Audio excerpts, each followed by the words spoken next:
أعوذ بالله من الشيطان الرجيم.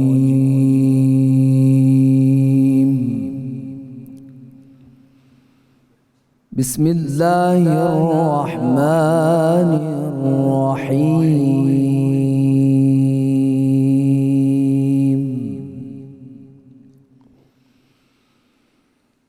لو أنزلنا هذا القرآن على جبل لرأيته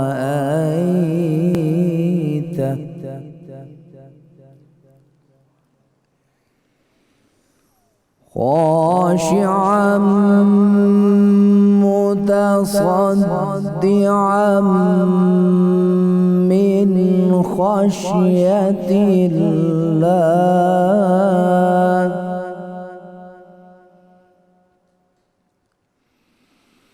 وتلك الأمثال نضربها للناس لعلهم يتفكرون.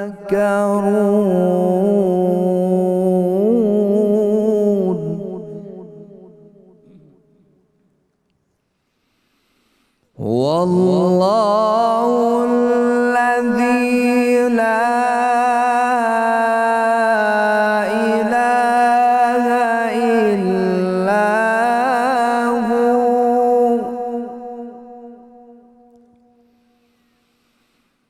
عالم الغيب والشهادة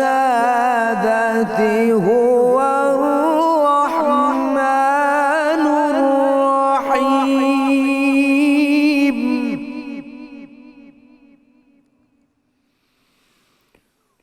هو الله الذي لا إله إلا هو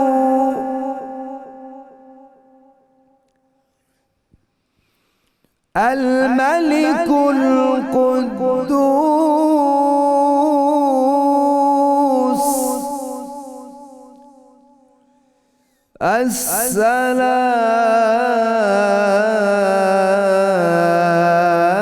السلام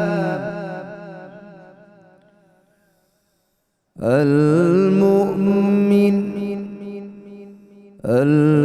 المهيمن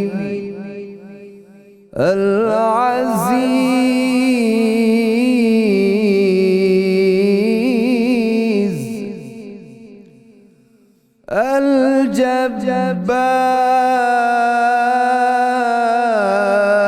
الجبار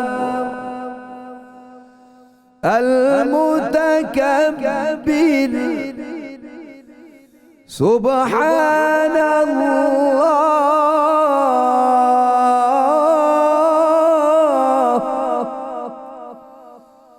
سبحان الله عما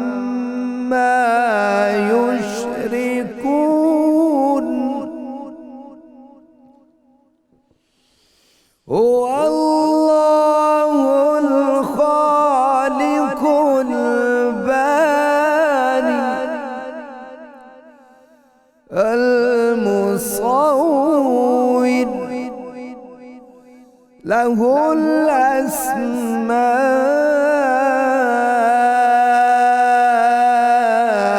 الحسنى.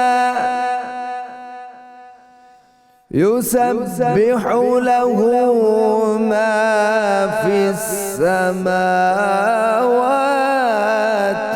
والأرض وهو العزيز الحكيم. صدق الله العظيم. جزاک اللہ قاری محمد فرحان بخش صاحب، بہت شکریہ. بسم اللہ الرحمن الرحیم. السلام علیکم ناظرین اکرام، 92 نیوز کی رحمت رمضان سحری ٹرانسمیشن میں آپ کو خوش آمدید کہتے ہیں. آپ کا میزبان طاہر حمید تنولی آپ کی خدمت میں حاضر ہے۔ ناظرین کرام، آج کی اس ٹرانسمیشن میں ہمارا موضوع گفتگو رہے گا شب قدر، جمعۃ الوداع اور بیت المقدس کی اہمیت۔ ناظرین کرام، شب قدر ماہ رمضان میں اللہ کے رب العزت کی طرف سے عطا ہونے والا عظیم تحفہ ہے، عطا ہے اپنے بندوں کے لیے کہ جس کا کوئی بدل نہیں، جس کے مساوی کوئی اور نعمت تصور نہیں کی جا سکتی۔ اور کیونکہ یہ وہ عظیم رات ہے جس رات کو 1000 مہینوں سے بہتر قرار دیا گیا، گویا بندگان ایمان، اہل ایمان، اللہ رب العزت کے وہ بندے جو اپنی زندگیوں میں اپنے اعمال کے لحاظ سے، اعمال صالحہ کے لحاظ سے کمی کوتاہی کا ازالہ کرنا چاہیں اور بارگاہ رب العزت کا قرب پانا چاہیں، تو ان کی زندگیوں میں وہ دورانیاں، وہ وقت اور وہ لمحے جو ان کے اس سفر کو بہت سرعت کے ساتھ آگے بڑھا سکتے ہیں، وہ لمحے شب قدر کے لمحے ہیں۔ یعنی شب قدر ان مبارک راتوں میں سے ہے جو اللہ رب العزت کی عطاؤں کو اور اپنے بندوں پر اپنے انعامات کو ان گنت گنا بڑھا دیتی ہے۔ ناظرین کرام، شب قدر کی اہمیت کئی حوالے سے ہمارے لیے قابل غور بھی ہے اور اس سے مرکز توجہ بھی بنانے کی ضرورت ہے۔ آپ صلی اللہ علیہ وسلم نے ارشاد فرمایا کہ شب قدر کو رمضان المبارک کے آخری عشرے کی طاق راتوں میں تلاش کرو۔ ابھی 27ویں کی رات گزر رہی ہے اور اس لحاظ سے تو ایک رات باقی ہے 29 رمضان المبارک کی، جو آخری طاق رات ہوگی اس عشرے کی۔ لیکن پھر بھی بہت سارے ایسے پہلو ہیں ایک رات باقی ہونے کے باوجود بھی جنہیں ہم نے اپنی گفتگو کا اور اپنی توجہ کا مرکز بنا کے یہ جو آخری طاق رات رہ گئی ہے، اس کے اندر بھی ہم نے اللہ رب العزت کی نعمتوں کو اور برکتوں کو اور کرم نوازیوں کو سمیٹنے کی کوشش کرنی ہے۔ ناظرین کرام، شب قدر کا ایک پہلو جو ہمارے لیے بہت اہمیت کا حامل ہے وہ اس کا دینی اور مذہبی تناظر ہے، اور ایک اس کا ملی پہلو بھی ہے۔ دینی لحاظ سے ہم دیکھتے ہیں کہ جہاں لیلۃ القدر، شب قدر ہمیں 1000 مہینوں سے بہتر آپشن دیتی ہے، وہاں شب قدر کے حوالے سے ہمیں یہ تعلیم بھی دی گئی ہے کہ وہ کون سے فیکٹرز ہیں، وہ کون سے عوامل ہیں جو شب قدر کی برکتوں کو ہماری زندگی سے نکال دیتے ہیں۔ ان میں پہلا نقطہ اور پہلا جو پہلو یا پہلا نقص جس کی طرف ہمیں اشارہ دیا گیا، ہمیں جس کی تعلیم دی گئی، وہ شراب نوشی ہے کہ شراب نوشی کرنے والے لیلۃ القدر کی برکتوں سے محروم رہتے ہیں۔ اس کے بعد والدین کے نافرمان شب قدر کی نعمتوں سے محروم رہتے ہیں، قطع رحمی کرنے والے شب قدر کی نعمتوں سے محروم رہتے ہیں، اور وہ شخص محروم رہتا ہے جس کے دل میں کینہ ہو۔ ان چاروں چیزوں کو جب ہم دیکھتے ہیں ناظرین کرام، تو پہلا جو نقص ہے، پہلی جو خامی ہے، پہلا جو عیب ہے، اس کا تعلق براہ راست ہماری موریلٹی کے ساتھ ہے، ہماری اخلاقیات کے ساتھ ہے۔ اور اگلے جو تینوں نقص ہیں، تینوں عیب ہیں، ان کا تعلق ہمارا سوسائٹی کے ساتھ جو انٹریکشن ہے، سوسائٹی کے ساتھ جو ہمارا ربط ہے، مخلوق کے ساتھ جو ہمارا تعلق ہے، ان کے ساتھ ہے۔ گویا شب قدر کی برکات ہمیں حاصل ہو سکتی ہیں جب ہم مورلی اپنے آپ کو سٹرونگ کریں، اپنے آپ کو اخلاقی نقائص سے پاک کریں، اور مخلوق خدا کے ساتھ جو اپنا تعلق ہے اس کو فیض رسانی کا حامل بنائیں۔ یہ بڑی بنیادی بات ہے۔ جب تک ہم اپنے آپ کو مخلوق خدا کے ساتھ فیض رسانی والے تعلق کا حامل نہیں بنائیں گے، اس وقت تک ہمارے لیے شب قدر فیضان کا رسانی والی رات بھی نہیں بنے گی۔ گویا شب قدر ہمیں سوشل ریکنسٹرکشن کے راستے پہ چلانا چاہتی ہے۔ اچھا، اس کے بعد جب ناظرین کرام ہم ملی حوالے سے دیکھتے ہیں تو یہ ہماری خوش نصیبی ہے کہ ہم جس وطن عزیز میں بیٹھے ہیں، یہ اسی مبارک رات کو وجود میں آیا تھا۔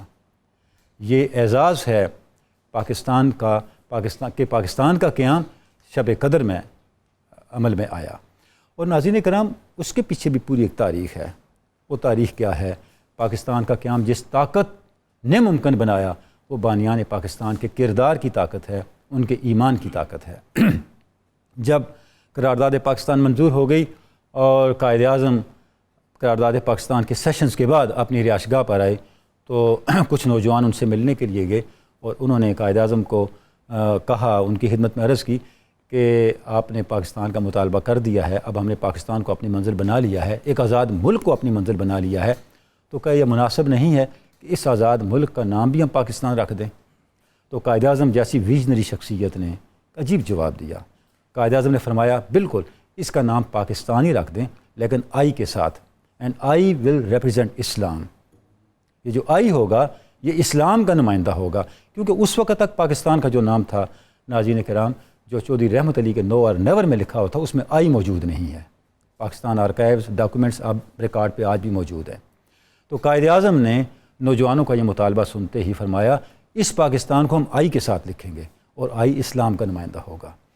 اور سچی بات تو یہ ہے کہ پاکستان کی حقیقی بنیاد اس دن پڑی جب 9 اپریل 1946 کو دہلی سیشن میں ایک جو ڈاکومنٹ تھا جس کو پلیج آف سیکریفائس کا نام دیا گیا تھا، عہد نامہ قربانی کا نام دیا گیا تھا، اس پر قائد اعظم سمیت تمام MLAs نے دستخط کیے تھے۔ اور وہ دستخط کس بات پر تھے؟ ناظرین کرام، وہ اس بات پر دستخط تھے جو شب قدر کا پیغام ہے۔ اس بات پر دستخط کیے گئے تھے ان صلاتی و نسکی و محیای و مماتی للہ رب العالمین۔ یہ آیہ مبارکہ تھی جس آیہ مبارکہ کے نیچے قربانی کا عہد کیا گیا تھا، اور بانی پاکستان قائد اعظم سمیت پورے ہندوستان سے منتخب ہونے والے تمام آل انڈیا مسلم لیگ کے نمائندوں نے اس پر دستخط کر کے ایک عہد کیا اللہ کے ساتھ، اپنے ساتھ اور ملت اسلامیہ کے ساتھ۔ جب وہ اس پہ ڈٹ گئے تو ہم ایک منزل پہ پہنچ گئے۔ ہم کیوں یہ بات کہہ رہے ہیں کہ یہ شب قدر کا پیغام تھا جس پہ انہوں نے عمل کیا؟ اس لیے کہہ رہے ہیں کہ جب حضور رسالت مآب صلی اللہ علیہ وآلہ وسلم اپنے کاشان پاک سے تشریف لائے، یہ اطلاع دینے کے لیے کہ میں اپنے صحابہ کو یہ بتاؤں کہ شب قدر کب ہے، تو آپ نے 2 افراد کو جھگڑتے ہوئے دیکھا اور فرمایا میں یہ چاہ رہا تھا کہ تمہیں شب قدر کی اطلاع دے دوں، لیکن اس جھگڑے کی وجہ سے یہ اطلاع اٹھا دی گئی ہے۔ پتہ یہ چلا جب امت وحدت کی حامل ہوگی تو شب قدر سے آشنائی بھی ملے گی اور شب قدر کی برکات بھی ملیں گی، اور جب ملت کے اندر جھگڑے ہوں گے، تنازع ہوں گے، افتراق ہوگا تو برکات اٹھا لی جائیں گی۔ جب ہم جسد واحد تھے تو ہم نے ایک متحدہ، ایک عالم اسلام کا اور دنیا کا سب سے بڑا اسلامی ملک بنا دیا، اور جب انتشار کا شکار ہوئے تو ناظرین کرام یہاں دیکھیں، باہر دیکھیں، عالم عرب میں دیکھیں، فلسطین کی ریاست کو دیکھیں اور فلسطینیوں کے احوال کو دیکھیں، ایک داستان ہے درد و غم کی جو پھیلتی چلی جا رہی ہے، جو آگے بڑھتی چلی جا رہی ہے۔ اور اس کا سبب کیا ہے؟ سبب یہ ہے کہ جو میسج تھا اس مبارک رات کا، اس میسج کو ہم کما حق کو عملی طور پہ اختیار نہیں کر سکے۔ ہم نے کرنا کیا ہے؟ ناظرین کرام، آپ بارہا ہم میڈیا پہ، ہر جگہ پہ، ہر فورم پہ ان چیزوں کو ڈسکس کرتے رہتے ہیں کہ کتنے مظالم ہو رہے ہیں ملت اسلامیہ پہ، ہمارا خون پانی کی طرح بہایا جا رہا ہے۔ 16 صدی ہجری میں جس بیت المقدس کو سیدنا عمر فاروق نے ملت اسلامیہ کے اجتماعی وجود کا حصہ بنایا تھا، صلیبی جنگوں کی تاریخ ہے، اور اس کے بعد سے ایک مسلسل ایک داستان ہے، اور آج ہم کس قہر مذلت میں گرے ہوئے ہیں، اور وہ جو ایک ہمارا ایک جزو بدن تھا اس سے ہم محروم ہوئے ہیں۔ اس کا سبب یہی ہے، ہم نے ان اسباب کی طرف لوٹنا ہے، ان اسباب کو سمجھنا ہے، اور لیلۃ القدر کی مبارک رات کے میسج کو سمجھنا ہے۔ پہلی بات یہ ہے کہ یہ 1000 مہینوں سے بہتر رات ہے کہ ہم نے ایسا کیا، ہم ایسا نہیں کر سکے۔ ناظرین گرامی، اس نقطے کو غیروں نے سمجھا اور انہوں نے علم کے ذریعے سے، ٹیکنالوجی کے ذریعے سے اور اپنی سوشل ریکنسٹرکشن کے ذریعے سے اپنے آپ کو سطح تک پہنچا دیا۔ آج ہمارے اور اغیار کے درمیان صدیوں کا فاصلہ پیدا ہو چکا ہے، حالانکہ ہونا تو یہ چاہیے تھا، ہم بقیہ دنیا سے صدیاں آگے ہوتے۔ کیوں؟ ہمارے پاس وہ رات تھی جو 1000 مہینوں سے بہتر تھی، ہمیں یہ میسج دیا گیا تھا، ہمیں یہ اصول دیا گیا تھا، لیکن ہم اس اصول کو اپنا نہ سکے۔ صدیاں آگے نکلنے والی ملت صدیاں پیچھے رہ گئی۔ اور دوسرا جو بڑا نقصان ہم نے کیا اپنے ساتھ، وہ کیا کیا؟ ظلم کیا کہ جو سوشل ریکنسٹرکشن یہ مبارک رات ہمیں بتا رہی ہے، ہم وہ سوشل ریکنسٹرکشن نہیں کر سکے۔ ہم نے ناظرین گرامی اس جہد پہ سوچنا ہے، مرثیہ خوانی کے بجائے، صرف لکیر پیٹنے کے بجائے اور اپنی ناکامیوں کا تذکرہ بار بار کرنے کے بجائے اور مستقلاً تاریخ کے نازک موڑ پہ کھڑا رہنے کے بجائے اپنے آپ کو ریویو کرنا ہے، اور اس مبارک رات، اس مبارک مہینے اور قرآن مجید کی تعلیمات سے حقیقی معنوں میں زندگی کا سبق لیتے ہوئے، زندگی کی اور ایمان کی توانائی لیتے ہوئے اپنے آپ کو بنانا ہے اور اپنے آپ کو آگے لے کے جانا ہے، تاکہ ہر آنے والا کل وَلَلْآخِرَةُ خَيْرٌ لَكَ مِنَ الْأُولَىٰ کے فیضان کے تحت اور فیضان کے مطابق، فیضان کی روشنی میں ہمارے لیے ایک بہتر کل ثابت ہو سکے۔ ناظرین گرامی، ہم اس موضوع پہ تفصیل سے بات کریں گے۔ ہمارے ساتھ تشریف فرما ہیں جناب ڈاکٹر شبیر احمد جامی صاحب، ان کے ساتھ تشریف رکھتے ہیں ڈاکٹر سید حامد فاروق بخاری صاحب، ان کے ساتھ بیرسٹر سید عتیق الرحمان بخاری صاحب رکن اسلامی نظراتی کونسل تشریف فرما ہیں، اور شیر میاں داد خان قوال ہمارے ساتھ ہیں، ان سے ہم قوالی سنیں گے اور اپنے درد و سوز کو بڑھائیں گے۔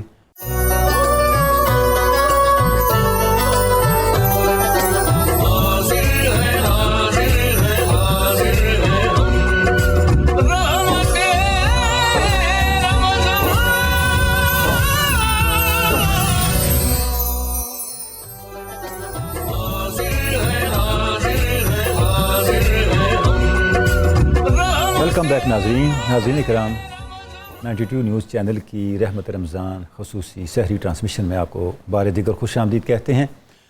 ہم گفتگو کر رہے ہیں شب قدر کی فضیلت، اس کے ساتھ جمعۃ الوداع اور بیت المقدس کی عظمت اور فضیلت کیا ہے۔ ڈاکٹر شبیر احمد جامی صاحب، آپ سے نے ارشاد فرمایا کہ شب قدر کو آخری عشرے کی طاق راتوں میں ڈھونڈو، تو ابھی ہمارے پاس 1.5 طاق رات رہ گئی ہے، یعنی یہ رات بھی واللیل اذا عسعس آہستہ آہستہ جا رہی ہے۔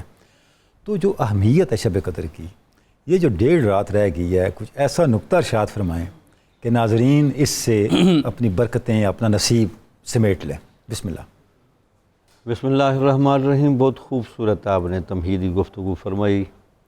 تو لیلۃ القدر کی فضیلت اس سے بڑی کیا ہو سکتی ہے کہ اللہ تعالیٰ نے لیلۃ القدر کی فضیلت پر قرآن کی ایک پوری سورت نازل فرمائی۔ پوری سورت، سبحان اللہ، یعنی پوری سورت میں آپ ذرا اس اسلوب کو بھی پڑھ کے دیکھیں، ٹھیک ہے، تو لیلۃ القدر کا نام بار بار لیا گیا۔ ٹھیک ہے، تو لگتا یہ ہے کہ اللہ تعالیٰ شعوری طور پر انسانوں کو یہ یاد دلانا چاہتا ہے ٹھیک ہے، کہ لیلۃ القدر کو اپنی زندگیوں میں لازمی طور پر شامل کریں۔ ٹھیک ہے، اچھا، اس میں قبلہ تنولی سے میں ذرا گزارش کروں، جی جی، لیلۃ القدر دیکھیں کس مرحلے پر آ رہی ہے۔ یہ جو آپ نے بہت خوبصورت جملے فرمائے کہ ماہ رمضان کے آخری عشرے کی طاق راتوں میں آ رہی ہے، جی جی، اور اپنے اندر ثواب کا، برکت کا اور فیض کا جو رنگ لے کے آ رہی ہے۔ اثرات و برکت کے باب میں جو فیض 1000 سالوں میں بکھیرا ہوا تھا، اس سارے فیض کو پکڑ کر وہ 1000 مہینوں میں، ٹھیک ہے، وہ ایک رات میں سمٹ رہا ہے۔ الحمدللہ۔ اس میں دیکھیں کہ اس کی کیا وجہ ہے کہ 20 دن مسلسل اس بندے سے روزے رکھوائے گئے۔ ٹھیک ہے، 20 دن وہ بندہ قرآن مجید کی تلاوت سے مانوس ہوا۔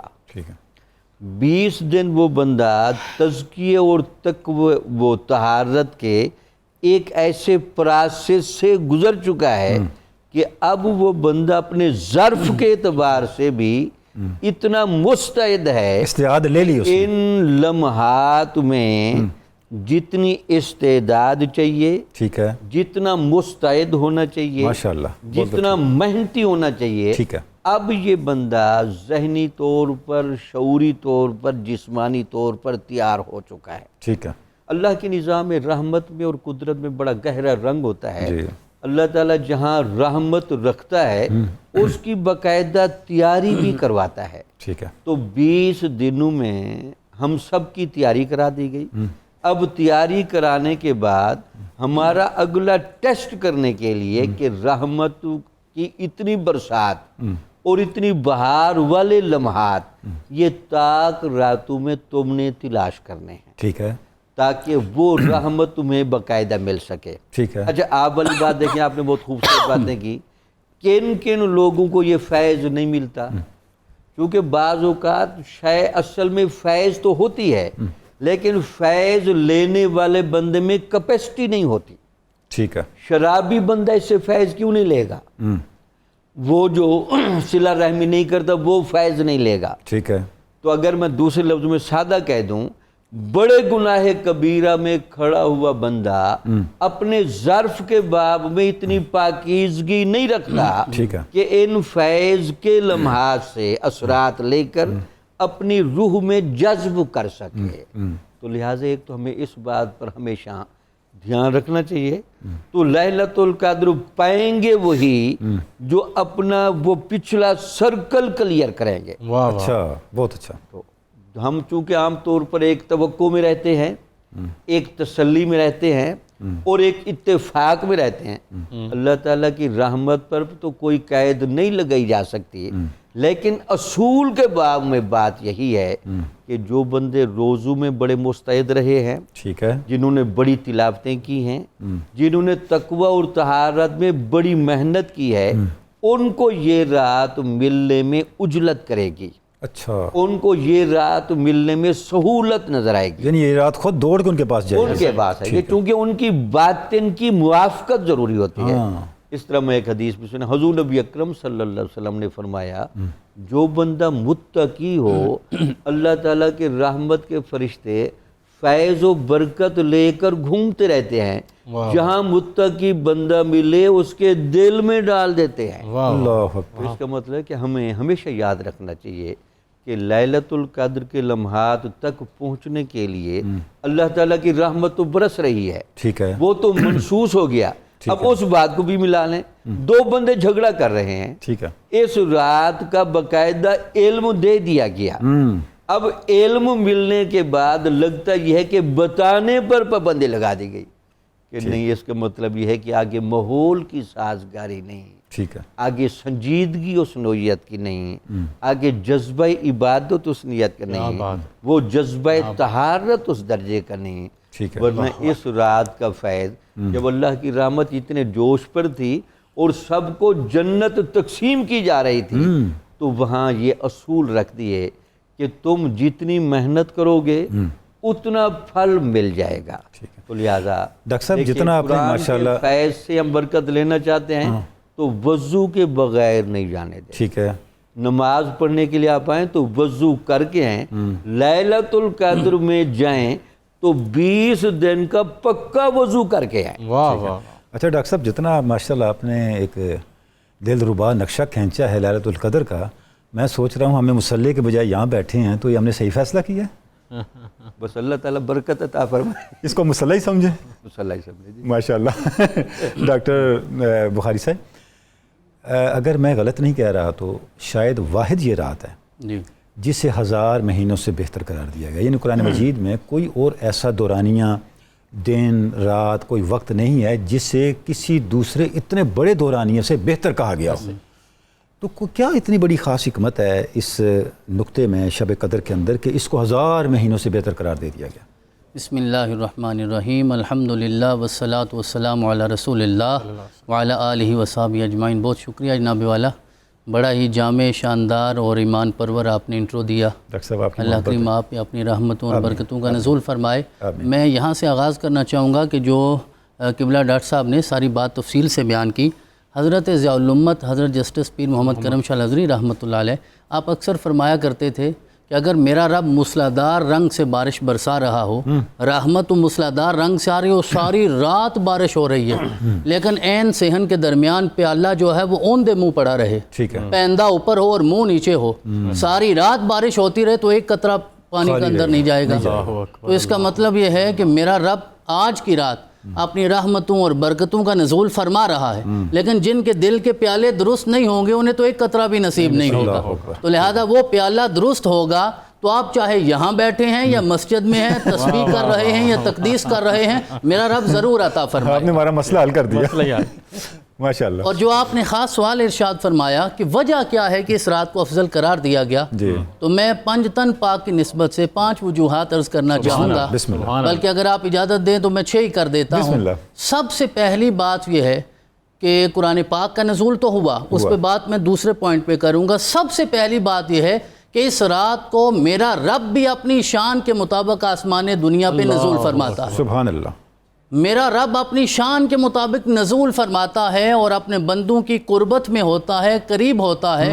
اور حضرت ثابت بنانی فرمایا کرتے تھے اپنے مریدین سے کہ جب میرا رب مجھے یاد کرتا ہے تو مجھے پتہ چل جاتا ہے۔ اب مریدین نے عرض کیا حضرت یہ کیسے پتہ چلتا ہے کہ رب یاد کر رہا ہے؟ تو آپ نے فرمایا قرآن کہتا ہے فَاذْكُرُونِي أَذْكُرْكُمْ، تم مجھے یاد کرو میں تمہیں یاد کرتا ہوں۔ سبحان اللہ۔ اور یہ بات بھی پیش نظر رہے کہ جب ہم توبہ کی بات کرتے ہیں نا، اور یہ سوال کیا جاتا ہے کہ توبہ کرنے کے بعد قبول ہوتی ہے یا نہیں ہوتی، تو حضرت ضیاء الامت یہاں ارشاد فرماتے ہیں کہ آپ یوں سمجھیے توبہ کرنے سے پہلے ہی قبول ہو جاتی ہے۔ وہ کیوں؟ تبھی تو توفیق اگر میرا رب توفیق عطا نہ فرمائے تو انسان توبہ کرنے کی ضرورت ہی نہیں کرتا۔ تو توبہ جب میرا رب توفیق عطا فرمائے گا، آپ ہاتھ اٹھائیں گے، اللہ کی بارگاہ میں جائیں گے، نادم ہوں گے اور عزم مصمم کریں گے دوبارہ یہ گناہ نہیں کرنا، تو میرا رب اس کا مطلب یہ ہے کہ توبہ قبول فرمانا چاہتا ہے، اسی لیے اس رستے کو آسان فرما دیا۔ سبحان اللہ۔ تو سب سے پہلی وجہ یہ ہے کہ میرا رب آسمان دنیا پہ اپنی شان کے مطابق نزول فرما کے اعلان فرماتا ہے کو مغفرت طلب کرنے والا کہ میں عطا فرماؤں، ہے کو رزق طلب کرنے والا میں عطا فرماؤں، ہے کو اولاد طلب کرنے والا میں عطا فرماؤں۔ دوسری اس کی وجہ یہ ہے کہ اس رات میں قرآن پاک کا نزول ہوا، اِنَّا أَنزَلْنَاهُ فِي لَيْلَةِ الْقَدْرِ شَهْرُ رَمَضَانَ الَّذِي أُنزِلَ فِيهِ الْقُرْآنُ۔ اور دوسری بات حضور والا یہ ہے کہ بہت سارے لوگ کائنات میں آج بھی ایسے ہیں جن کی ہر رات ہی شب قدر ہوتی ہے، ہر رات ہی لیلۃ القدر ہوتی ہے۔ عارف ربانی حضرت عمر بن فارد رحمۃ اللہ علیہ آپ فرمایا کرتے تھے وَكُلُّ اللَّيَالِ لَيْلَةُ الْقَدْرِ إِن دَنَتْ، کہ ساری راتیں ہی لیلۃ القدر بن جاتی ہیں اگر محبوب کا قرب نصیب ہو گیا، اگر تیرے پاس ہیں تو، اگر تیرے محبوب کا قرب نصیب ہو گیا۔ کما کل ایام اللقاء یوم الجمعہ، جس طرح کہ ہر ملاقات کا دن جمعہ کا دن بن جاتا ہے، کیونکہ جمعہ کا دن عید کا دن ہوتا ہے، تو یہ ملاقات اور قرب کی بات ہے۔ امن ہوا قانت آناء اللیل ساجدا وقائما یحذر الآخرہ ویرجو رحمت ربی، کہ وہ لوگ بھی تو ہیں جو ہر رات اپنے رب کی بارگاہ میں کبھی قیام کبھی سجدہ اور آخرت کا ڈر بھی ہوتا ہے اور اللہ کی رحمت کی امید بھی ہوتی ہے۔ یہی لوگ ہیں جو دنیا اور آخرت میں کامیاب ہوتے ہیں۔ تو دوسری وجہ یہ ہے کہ اس رات میں نزول قرآن ہوا ہے، اس کی تفصیلات ابھی قبلہ شاہ صاحب مزید بیان کریں گے ان کے مراحل کے حوالے سے۔ اور تیسری چیز یہ ہے کہ یہ وہ رات ہے کہ جس میں جبریل علیہ السلام جلوہ گر ہوتے ہیں، ان کا نزول ہوتا ہے، روح الامین کا نزول ہوتا ہے، اور اکیلے نہیں آتے، پورے پروٹوکول میں آتے ہیں اور ملائکہ کے جمع غفیر میں آتے ہیں۔ رسول اکرم صلی اللہ علیہ وسلم نے ارشاد فرمایا جب لیلۃ القدر ہوتی ہے ینزل جبریل علیہ السلام، جبریل نازل ہوتے ہیں فی کبکبۃ من الملائکہ، اور ملائکہ کا جھرمٹ ہوتا ہے، اور کرتے کیا ہیں آ کر یصلون علی کل عبد قائم او قاعد یذکر اللہ تعالی، کہ ہر وہ بندہ جو بیٹھے لیٹے پہلو پہ بھی اللہ کا ذکر کر رہا ہوتا ہے، اس پہ اللہ کی سلامتی پہنچتی ہے۔ اور پھر جب وہ واپس جاتے ہیں صبح ہوتی ہے، پھر میرا رب کچہری لگاتا ہے، سارے ملائکہ سامنے ہوتے ہیں، میرا رب اعلان فرماتا ہے کیا کر کے آئے ہو؟ وہ کہیں گے کہ ہم حضرت کی گفتگو سن کے آئے ہیں۔ وہ کیا کر رہے تھے؟ تیرا ڈر بھی تھا ان کے دل میں، خشیت بھی تھی اور رحمت کی امید بھی تھی۔ کیا مانگ رہے تھے؟ جنت مانگ رہے تھے۔ اور کس بات سے نجات مانگ رہے تھے؟ جہنم سے۔ میرا رب فرمائے گا سارے گواہ ہو جاؤ میں نے جنت بھی عطا فرما دی اور جہنم کو بھی حرام کر دیا۔ تو اس کا مطلب یہ ہے یہ وہ رات ہے کہ جس میں ملائکہ کا نزول ہوتا ہے، تنزل الملائکۃ والروح فیہا باذن ربہم، اور اللہ کی اذن سے آتے ہیں، اللہ کی اجازت سے آتے ہیں۔ لا یعصون اللہ ما امرہم ویفعلون ما یؤمرون، وہ اللہ رب العزت کی معصیت ذرا برابر نہیں کرتے اور جو اللہ کا حکم ہوتا ہے اس کے مطابق کرتے ہیں۔ اور تیسری اس رات کی عظمت یہ ہے کہ یہ وہ رات ہے جو مغفرت کی رات ہے، رحمت کی رات ہے۔ من قام لیلۃ القدر ایمانا و احتسابا غفر له ما تقدم من ذنبہ۔ آقا نے ارشاد فرمایا اس رات جو ایمان کے ساتھ، احتساب کے ساتھ، ثواب کی نیت کے ساتھ، اپنا محاسبہ کرتے ہوئے، ماضی پہ شرمندہ ہوتے ہوئے اپنے رب کی بارگاہ میں حاضر ہوتا ہے، تو میرا رب اپنی رحمت کی وجہ سے اس کی زندگی کے سارے گناہ معاف فرما دیتا ہے۔ اللہ کی رحمت کون سی ہے؟ وَمَا أَرْسَلْنَاكَ إِلَّا رَحْمَةً لِلْعَالَمِينَ۔ وہ آمینہ کے لال جناب محمد رسول اللہ کی ذات ہے۔ تو حضور والا یہ تو علماء کی باتیں ہیں، یہ محققین کی باتیں ہیں کہ اس کی وجہ کیا ہے، اس کی عظمت کیا ہے، اللہ و رسولہ عالم، اللہ بہتر جانتا ہے، جناب رسول اللہ بہتر جانتے ہیں۔ وَمَا كَانَ اللَّهُ لِيُعَذِّبَهُمْ وَأَنْتَ فِيهِمْ، جو مشرکین پہ عذاب نازل نہیں کرتا، منافقین پہ عذاب نازل نہیں کرتا کہ میرے محبوب تمہارے درمیان جلوہ کر ہیں، آقا تو ہیں ہی ہمارے، آپ کے صدقے ہمیں سب کچھ ملتا ہے، ہمارے دل میں ہیں، ہمارے دل میں ہے، کافروں میں ہوں تو ان پہ عذاب نہیں آتا، ہمارے دل میں ہے تو کرم کیوں نہیں ہوگا؟ جو سر پہ رکھنے کو مل جائے نالے پاک حضور تو پھر کہیں کہ ہاں تاجدار ہم بھی ہیں۔ تو آقا کریم کے نالین کے صدقہ میرے رب نے یہ رات ہمیں عطا فرمائی ہے۔ تو یہ چند وجوہات ہیں جن سے یہ پتہ چلتا ہے۔ اور چوتھی چیز جو ہمیں سمجھنی چاہیے وہ یہ ہے کہ اس رات میں تقدیریں لکھی جاتی ہیں، یہ تقدیر ساز رات ہے۔ فیہا یفرق کل امر حکیم، انسان کے رزق کا فیصلہ ہوتا ہے، زندگی موت کا فیصلہ ہوتا ہے، مشکلات اور آسانیوں کا فیصلہ ہوتا ہے، تنگ دستی فقر کا اور انسان کی خوشحالی کے فیصلے ہوتے ہیں۔ اسی رات میں سارے حکمت والے فیصلے میرا رب فرماتا ہے۔ اور آخری بات یہ ہے کہ جب ہم اس رات کی فضیلت اور عظمت کو سمجھنا چاہیں، اس ساری رات میں سلامتی ہی سلامتی ہے۔ وہ جیسے ہی شام شروع ہوتی ہے مطلع الفجر تک سلامتی ہی سلامتی ہوتی ہے، عنایات ہوتی ہیں، رحمت ہوتی ہے، انسان کے وجود پہ بھی برکتوں کا نزول ہوتا ہے اور انسان کے دل کو بھی میرا رب سکینت عطا فرما دیتا ہے۔ سبحان اللہ شاہ صاحب، سبحان اللہ، کیا ایمان افروز انداز سے آپ نے شب قدر کی حکمتوں سے آشنا کیا۔ بیرسٹر عتیق الرحمن بخاری صاحب، بسم اللہ، قرآن مجید نازل ہوا اس مبارک رات میں، شاہ صاحب نے اس طرف اشارہ بھی فرمایا۔ تو یہ جو نزول قرآن کی مناسبت ہے اس رات کے ساتھ، اس کی جو اسپرچول ڈائمنشن ہے، روحانی معنویت ہے، ذرا اس پہ روشنی ڈالیں۔ واقعہ باتیں تو علماء سے سنتے رہتے ہیں، ذرا اس پہ کچھ گفتگو ہو جائے۔ بسم اللہ الرحمن الرحیم۔ سب سے پہلے ڈاکٹر صاحب، آپ نے جتنی مٹھاس کے ساتھ آج انٹرو بیان کیا نا، تو یہ جو رحمتیں برس رہی ہیں اسی انداز سے کرنا چاہیے تھا۔ سبحان اللہ۔ جناب ڈاکٹر شبیر احمد جامی صاحب نے بھی بہت خوبصورت گفتگو کی، اور میرے لیے انتہائی مشکل ہے قبلہ ڈاکٹر سید حامد فاروق شاہ صاحب کی موجودگی میں بات کرنا، کیونکہ میں ان کا شاگرد بھی ہوں، میں نے زانو تلمذ ان کے سامنے طے کیے ہیں، لیکن میں تحدیث نعمت کے طور پہ کہ مجھے آپ سب کی دعائیں ضرور ملیں، بسم اللہ۔ تو میں عرض کروں کہ جیسے قرآن حکیم میں اللہ پاک نے فرمایا شہر رمضان الذی انزل فیہ القرآن، اب یہ بے شک رمضان کی ہی سعادت ہے کہ اللہ پاک نے اس میں قرآن کریم عطا فرمایا ہے، سبحان اللہ، نازل فرمایا ہے، عطا فرمایا ہے۔ اب رمضان کریم کا کسی مہینے کے ساتھ مقابلہ نہیں ہے، اور پھر رمضان کے 30 دنوں میں جو لیلۃ القدر ہے، انا انزلناہ فی لیلۃ القدر، اللہ نے اس قرآن پاک کا جو مقام تھا، جو مرتبہ ہے، قرآن پاک کی جو معنویت ہے، قرآن پاک کا جو مسلمانوں کے لیے ایک عالمگیر مقام اور حیثیت ہے، وہ پوری ہی تب ہوتی تھی جب لیلۃ القدر میں عطا فرمایا جائے۔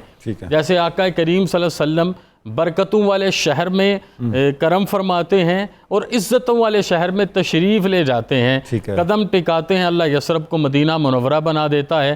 تو مجھے تو یوں محسوس ہوتا ہے کہ جیسے اس رات میں قرآن کریم آیا، اور قرآن کریم کی آمد کی برکت سے اللہ نے اس رات کو لیلۃ القدر کا درجہ عطا فرما دیا کہ ہمیشہ جو چاہنے والا ہے، چاہت رکھنے والا ہے، عزتوں میں اپنے آپ کو پروان چڑھانے والا ہے، وہ اس رات کی قدر میں اپنی زندگی گزارے گا۔ لیکن جیسے آپ نے دیکھا کہ قرآن حکیم کے 2 مراحل ہیں، ایک یک بارگی جب لوح محفوظ سے بیت المعمور پر اللہ پاک نے عطا فرمایا، اور دوسرا گریجولی۔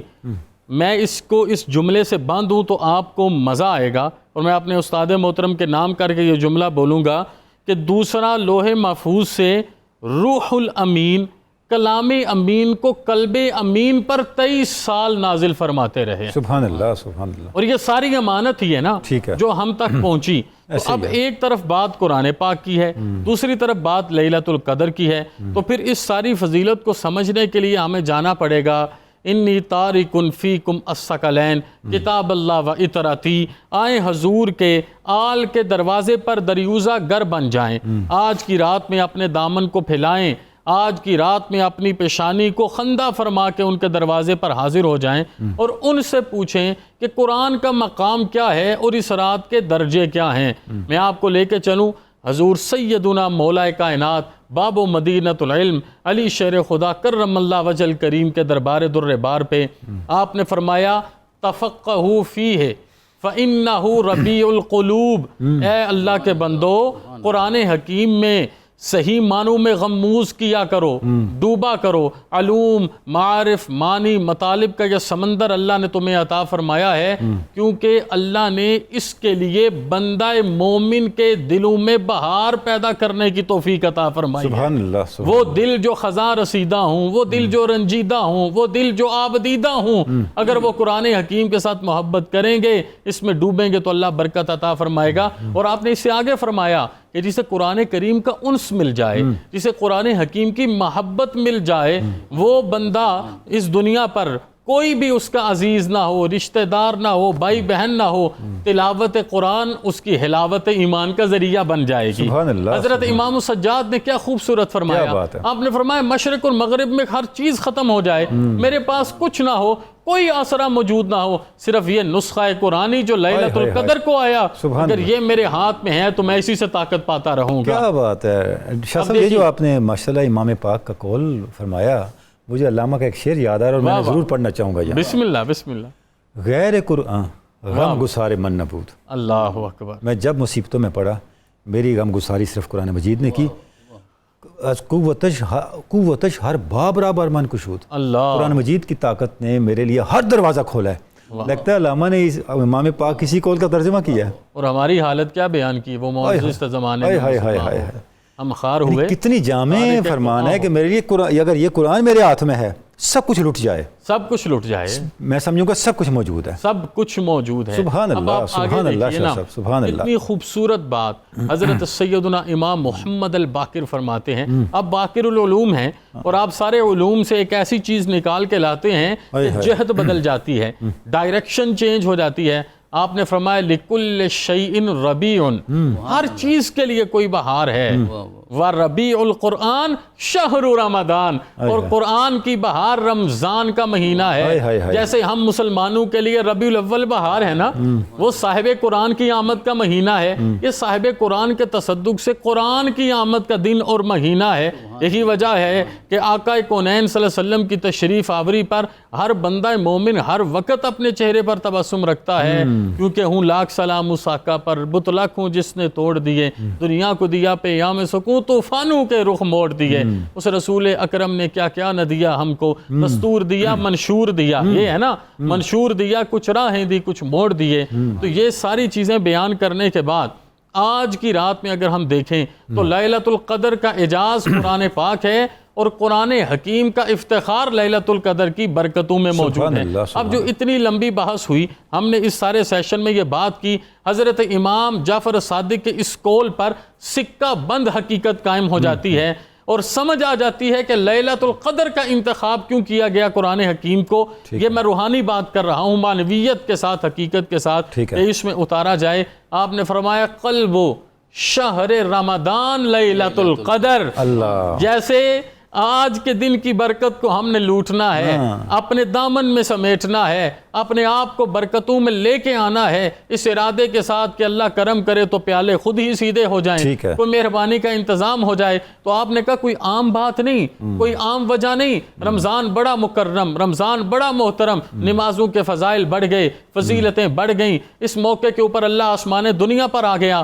لیکن لیلۃ القدر کا انتخاب اس لیے کیا گیا کہ رمضان کا صدر مقام دل لیلۃ القدر ہے، یہ برکتوں والی رات ہے، یہ عفتوں والی رات ہے۔ تو عفت مآب قرآن حکیم، برکتوں سے منور قرآن حکیم جو ہے ہی قرآن کریم، یہ رات بھی کریم ہے، قرآن بھی کریم ہے، نبی بھی کریم ہے، اللہ بھی کریم ہے، دین بھی کریم ہے۔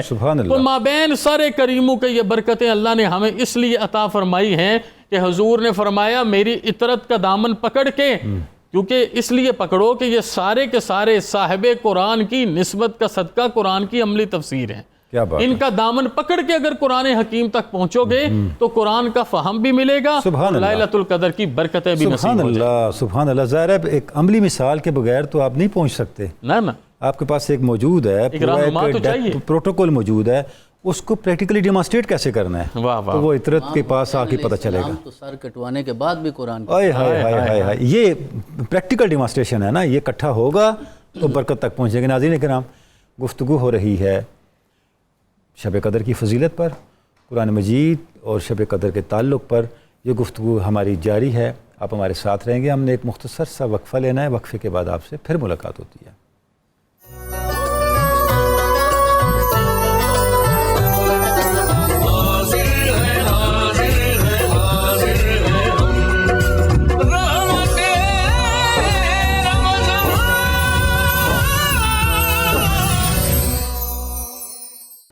آج کی مبارک رات ہے لیلۃ القدر، آگے 29 بھی آ رہی ہے، تو کون سے اعمال ہیں جو اگر اس مبارک رات میں کیے جائیں تو زیادہ سے زیادہ اللہ کی رضا، خوشنودی اور برکتیں میسر ہیں؟ جی ڈاکٹر صاحب۔ بسم اللہ الرحمن الرحیم۔ بہت خوبصورت باتیں ہو رہی ہیں۔ لیلۃ القدر میں جو انوار و برکت کا گہرا ماحول ہے، اس انوار و برکت میں سارے اعمال ہی معتبر ہیں، لیکن کچھ اعمال نصوص کے ذریعے ملتے ہیں۔ جی حضرت سفیان ثوری رحمۃ اللہ علیہ سے پوچھا گیا کہ آپ چونکہ محدث بھی ہیں اور علماء کبار میں سے ہے، تو آپ کیا سمجھتے ہیں کہ لیلۃ القدر کی رات میں کس عمل کو زیادہ مناسبت ہے؟ سبحان تو اللہ، آپ کہتے تھے کہ یہ ساری رات دعا کی رات ہے۔ دعا کی رات ہے۔ ماشاءاللہ، مطلب یہ ہے کہ ان کا نقطہ نظر یہ تھا کہ جو ایک مسلمان بندے کو استغفار یہاں کرنا ہے، جیسے سیدہ عائشہ صدیقہ کو آپ صلی اللہ علیہ وسلم نے ارشاد فرمایا، آپ فرمایا، ہاں، سبحان اللہ، اور اس رات بندے نے مستقبل کے اعتبار سے جو پختہ ارادے کرنے ہیں ٹھیک ہے، اللہ تعالیٰ کی عبادت اور بندگی کو بجا لانے میں، ٹھیک ہے، اور پھر اس رات اس بندے نے جو حلاوت مناجات کی کیفیت سے گزرنا ہے تاکہ قرب الہی کی کیفیت باقاعدہ نصیب ہو، سبحان اللہ، تو شاید ان وجوہات کی وجہ سے آپ نے یہ فرمایا۔ باقی اس کے علاوہ قرآن مجید کی تلاوت کا اس رات کے ساتھ گہرا ڈیکورم ہے۔ اچھا، اس کی وجہ یہ ہے کہ اس رات کی فضیلت بھی اسی وجہ سے تھی ٹھیک ہے، کہ اس رات قرآن مجید نازل ہوا۔ ٹھیک ہے، یا حضور غوث پاک کا جملہ میں اشارہ کر دوں، آپ سے پوچھا کہ قرآن کے نزول کی وجہ سے یہ رات کو اتنی فضیلت کیوں دی گئی، تو آپ فرماتے تھے کہ قرآن مجید کے پردے میں دنیا میں خدا کا نور آیا ہے۔ کیا بات، واہ واہ، تو قرآن مجید چونکہ اپنے دامن میں انوار الہیہ کو لے کر آیا ہے، تو وہ رات جو انوار الہیہ منور ہو گئی، باقاعدہ برسنے کا موسم ہے، تو اس رات میں قرآن مجید کی تلاوت، اس پر تدبر، اس پر تفکر اور اس کی معنوی کیفیت میں گھسنا ضروری ہے۔ ٹھیک ہے، یہی قاعدہ بھی اشارہ کروں، قرآن کے ظاہر کو پڑھنے کے لیے آپ اور میں ظاہری وضو کے پابند ہیں، ہائے ہائے، قرآن کے باطن کو پڑھنے کے لیے آپ اور میں باطنی وضو کے بڑھیا پابند بات۔ ہیں۔ اچھا، اس کی ذرا وضاحت بھی فرمائیے، باطنی وضو کرنا کیسے ہے؟ مقصد یہ ہے کہ دماغ کی پاکیزگی، اچھا دل کی پاکیزگی اور کثرت ذکر اچھا، اس سے جتنا ہوگا، زیادہ شامل ہوگا اچھا، بندے کا باطن اتنا پاک ہوگا، ٹھیک ہے، اور جتنا پاک ہوگا قرآن کی باطن بھی سمجھ میں آئے گا، ٹھیک ہے، اور قرآن کے اس باطن کی جو لیلۃ القدر سے مناسبت ہے ٹھیک ہے، وہ بھی سمجھ میں آئے گی۔ سبحان اللہ، اور پھر دیکھیں یہ چونکہ انوار الہیہ کی قرب کی اور انوار الہیہ کی بارش کی رات ہے، ٹھیک ہے، تو کثرت نوافل، تو نوافل کے بارے میں باقاعدہ منصوص ہے کہ فرائض کی کامل ادائیگی کرنے کے بعد ٹھیک ہے، کثرت نوافل والے بندے کو قرب الہی کا تجربہ کرایا جاتا ہے۔ سبحان اللہ، وہ جو قرب الہی کے تجربے کی جگہ پر کھڑا ہے، اس کو یہ رات اپنے انوار و تجلیات محسوس کرا کے جائے گی، سبحان اللہ، تو سبحان ان اللہ، باتوں کو وہ سمجھتا ہے۔ ٹھیک ہے، لہٰذا دعا کثرت سے کریں۔ پھر حضور نبی اکرم صلی اللہ علیہ وسلم نے بھی اپنے فرمودات میں جو عمومی طور پر فرمایا، جی جی، مثلا ہوا کہ جمعہ کے دن مجھ پر کثرت سے درود و سلام پڑھنا، ٹھیک ہے، تو درود و سلام کی کثرت بھی اس رات میں اگر کوئی بندہ کرتا ہے تو حضور نبی اکرم صلی اللہ علیہ وسلم نور من نور اللہ کے حامل ہیں، تو وہ جو آپ کی انوار الہیہ کے فیضان کی کیفیت ہے اس سے بھی وافر حصہ ملے گا۔ تو یہ چار بڑی گہری مناسبت ہے۔ سبحان اللہ۔ اچھا ڈاکٹر صاحب، جو آپ نے نوافل کا ذکر کیا، تو ایک اکثر ہم صالحین میں معمول دیکھتے ہیں نوافل میں سے صلاۃ تسبیح کا، تو اس کا اہتمام بھی کرنا چاہیے، بالکل کرنا چاہیے، کیونکہ اس میں نوافل بھی آ گیا اور تسبیح بھی آ گئی، تسبیح کی اپنی شان ہے۔ یا جاؤ اتنا اس نماز کے بارے میں فرماتے ہیں کہ جنت میں لے جانی والی ہے یہ نماز، صلاۃ التسبیح، ٹھیک ہے، چونکہ اللہ تعالیٰ کی تسبیح و تمجید جتنی کثرت کے ساتھ کی گئی تھی، ٹھیک ہے، تو اس ٹھیک میں ہے، اللہ تعالیٰ کی تعریف کرنا جو اللہ تعالیٰ کا بطور معبود کے بھی حق ہے، تو یہ بندے کو اللہ کے قریب کرنے کا بہت بڑا ذریعہ ہے۔ سبحان اللہ، لہٰذا اگر صلاۃ تسبیح پڑھی جائے، بلکہ آپ کے حسرت بھرے جملے بھی ہیں کہ میرا دل تو کرتا ہے کہ مسلمان اس کو روز پڑھے، روز پڑھیں، اگر روز نہیں پڑھ سکتا تو ہفتے میں پڑھ لے، ٹھیک ہے، ہفتے میں نہیں پڑھ سکتا تو مہینے میں پڑھ لے، ٹھیک ہے، مہینے میں نہیں پڑھ سکتا تو سال میں پڑھ لے، سبحان اللہ، سال میں نہیں پڑھ سکتا تو پوری زندگی میں ایک دفعہ ضرور پڑھ لے، کیا بات ہے، تاکہ کل جب میں اس کی بخشش کی بات کروں تو کچھ نہ کچھ اس کی طرف سے بھی شامل ہو۔ کیا بات ہے، کیا بات ہے۔ اس کا مطلب ہے اگر آج کی رات صلاۃ تسبیح پڑھی گئی تو یہ اس کے مصداق ہو جائے گا، پوری زندگی میں ایک بار پڑھ لے، کیونکہ 83 سال تو بن جاتے ہیں نا، جو برکت ہے اس رات کی 1000 مہینوں تو کے برابر ہے، تو اس رات صلاۃ تسبیح پڑھنا گویا 1000 مہینوں میں پڑھنے کے برابر ہوا۔ سبحان اللہ، سبحان اللہ۔ ڈاکٹر صاحب بڑا اچھا آپ نے اس کو ایلابریٹ کر دیا کہ کیا اعمال، درود شریف ہے، سب سے پہلے استغفار ہے، پھر درود شریف ہے، پھر اس کے بعد نوافل ہیں، صلاۃ تسبیح ہے، تو اس سے ایک برکات کا سلسلہ آگے چلتا ہے۔ اچھا ڈاکٹر صاحب آپ کی طرف آتے ہیں، تو جو دعائیں مانگی جاتی ہیں آج کی مبارک رات میں، کون سی دعائیں زیادہ مقبول ٹھہرتی ہیں؟ استغفار کی بات تو ہوئی، اس کے علاوہ آپ ناظرین کے لیے کیا ارشاد فرمائیں گے؟ حضور والا جس طرح ڈاکٹر صاحب نے فرمایا کہ ہر وہ دعا قبول ہوگی جو باطنی وضو ہونے کے بعد ہوگی، کیا بات ہے، یعنی آپ کا باطن پاک ہوگا، جس طرح کہ نبی اکرم علیہ تحیت والثناء نے فرمایا حضرت سعد بن ابی وقاص کو جی کہ انہوں نے عرض کیا آقا کہ میں مستجاب الدعوات ہونا چاہتا ہوں، ٹھیک ہے، تو آپ نے فرمایا اطب مطعمک تکن مستجاب الدعوات، کہ اپنے کھانے کو پاک کر لو، ہر لقمہ حلال ہونا چاہیے، اس کے بعد جو بھی دعا کرو گے میرا رب قبول فرمائے۔ سبحان اللہ۔ حضرت ابراہیم بن ادم سے رحمۃ اللہ علیہ سے پوچھا گیا کہ اسم اعظم کیا ہے، تو آپ نے ارشاد فرمایا اسم اعظم تو کوئی نہیں ہے، اپنے معدے کو پاک رکھو، ہر لقمہ حلال جانا چاہیے، اس کے بعد جو بھی نام لوگے وہ اسم اعظم بن جائے۔ کیا بات ہے، کیا بات ہے۔ تو لہذا حضرت باجزید سے کسی نے پوچھا نا اسم اعظم کیا ہے، انہوں نے فرمایا مجھے اسم اصغر بتا دو، میں تمہیں اسم اعظم بتا دیتا ہوں۔ اللہ کا تو کوئی نام چھوٹا نہیں ہو سکتا۔ آپ نے بڑی پیاری بات فرمائی کہ معدے کو پاک کر لو، ہر اسم اعظم ہے، سبحان اور اللہ۔ یہی آج کا مسئلہ ہے، اور آپ نے جو ابتداءً انٹرو میں کہا نا 4 لوگوں کے آج کی رات بھی بخشش نہیں ہوتی، سبحان اللہ۔ تو یہ جملہ سب سے زیادہ اللہ کی خشیت اور خوف اچھا ڈاکٹر صاحب والا آپ نے ہے، کمال جس بات کے کی، دل میں کینہ ہو۔ میں یہی سوچ رہا تھا کہ یہ جو آپ نے باطنی وضو کی بات کی، یہ کہ اس سے تو نہیں جڑتی، آپ نے جوڑ دی ماشاءاللہ، بالکل ایسے۔ کہ اصل غلاظت تو کینہ ہے۔ دیکھیں حضور والا باقی جو 3 چیزیں آپ نے بیان فرمائی اس کے لیے تو بڑا حوصلہ چاہیے نا، اچھا اس کی جڑ بھی تو یہی ہے، جڑ تو یہی جڑ ہے، تو یہی لیکن یہ ہر دوسرا بندہ اس بیماری میں مبتلا ہے۔ فی قلوبہم مرض، اب وہ دلوں کا مرض ہے، رسول اکرم نے ارشاد فرمایا کہ وہ ہے نا گوشت کا لوتھڑا، درست ہو گیا سارا جسم ہو گیا، فساد ہو گیا تو سارا جسم میں فاسد ہو گیا، تو پوچھا گیا آقا کیا ہے، تو آپ نے ارشاد فرمایا دل ہے۔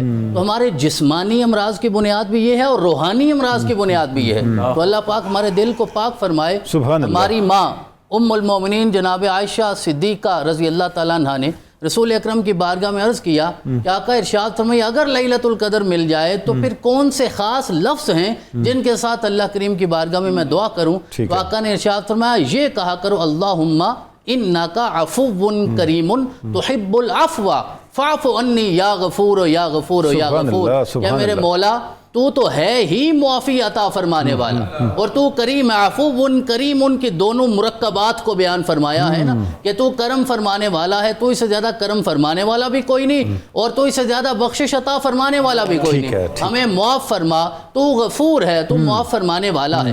اب اس دعا میں اللہ رب العزت کی جس صفت کا ذکر ہوا ہے وہ صفت عفو ہے، معافی والی صفت اللہ پاک کی ذکر ہوئی ہے، تو اس سے پاکیزہ، اس سے مبارک، اس سے مقدس اور کون سی دعا ہو سکتی ہے جس میں بار بار اللہ رب العزت کی معافی والی صفت کا تذکرہ ہوگا۔ بہت ساری صفات ہیں اللہ پاک کے قرآن عزیز میں، اور میں کئی بار عرض کرتا ہوں کہ ساری صفات برحق ہیں، لیکن اللہ رب العزت کی جو صفت ایسی ہے کہ جس سے انسان کو ڈرنا چاہیے وہ ہے اللہ الصمد، کہ وہ بے نیاز ہے، جو بے نیاز ہو اسے کسی کے سجدے سے بھی کوئی غرض نہیں ہوتی، رکوع تلاوت سے بھی کوئی غرض نہیں ہوتی، ان تعذبہم فإنہم عبادک وَإِن تَغْفِرْ لَهُمْ فَإِنَّكَ أَنْتَ الْعَزِيزُ الْحَكِيمُ۔ تو ہمیں اس بات سے ڈرنا چاہیے پتہ نہیں وہ بے نیاز کیا پسند فرمائے اور کس بات سے ناراض ہو جائے، تو لہذا اللہ کریم کی بارگاہ میں یہ عرض کرنا چاہیے تو معاف کرنے والا ہے، تو کرم فرمانے والا ہے۔ اور حضور والا جو اتنی لمبی ہماری ڈسکشن ہو گئی ہے تو شب قدر کا اگر متبادل ایک لفظ بولا جائے تو وہ معافی ہی تو ہے، معافی کی رات معافی ہے. مانگنا اور دوسروں کو معاف کرنا، سبحان اللہ. یہی تو ہے رحم طلب کرنا اور دوسروں کے لیے رحیم بننا، دوسروں کے لیے رحم کا ذریعہ بننا.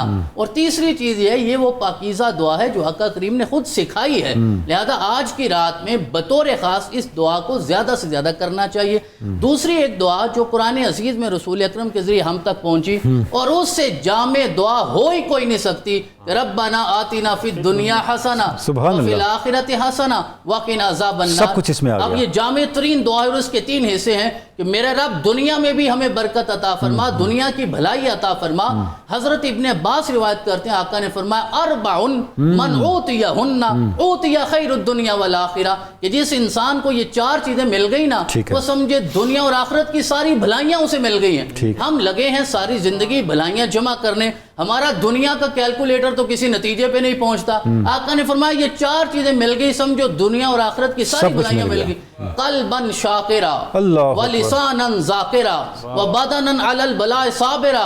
اور چوتھی بہت اہم ہے وزوجتا لا تبتغیہ حوبا فی نفسہ ولا مالہ، کہ یہ بات یاد رکھنی چاہیے. یہ 4 چیزیں کون سی ہیں؟ دل وہ جو اللہ کا شکر کرنے والا ہو، زبان وہ جو اللہ کا ذکر کرنے والی ہو، اور بدن وہ جو مصیبتوں پہ صبر کرنے والا ہو، اور شریکہ حیات یا شریک حیات ایسا ہو کہ جو ایک دوسرے کے مال یا نفس کا لالچ نہ رکھتا ہو اور اللہ کی طرف سے دیے ہوئے حقوق اور فرائض کا خیال رکھنے والا ہو.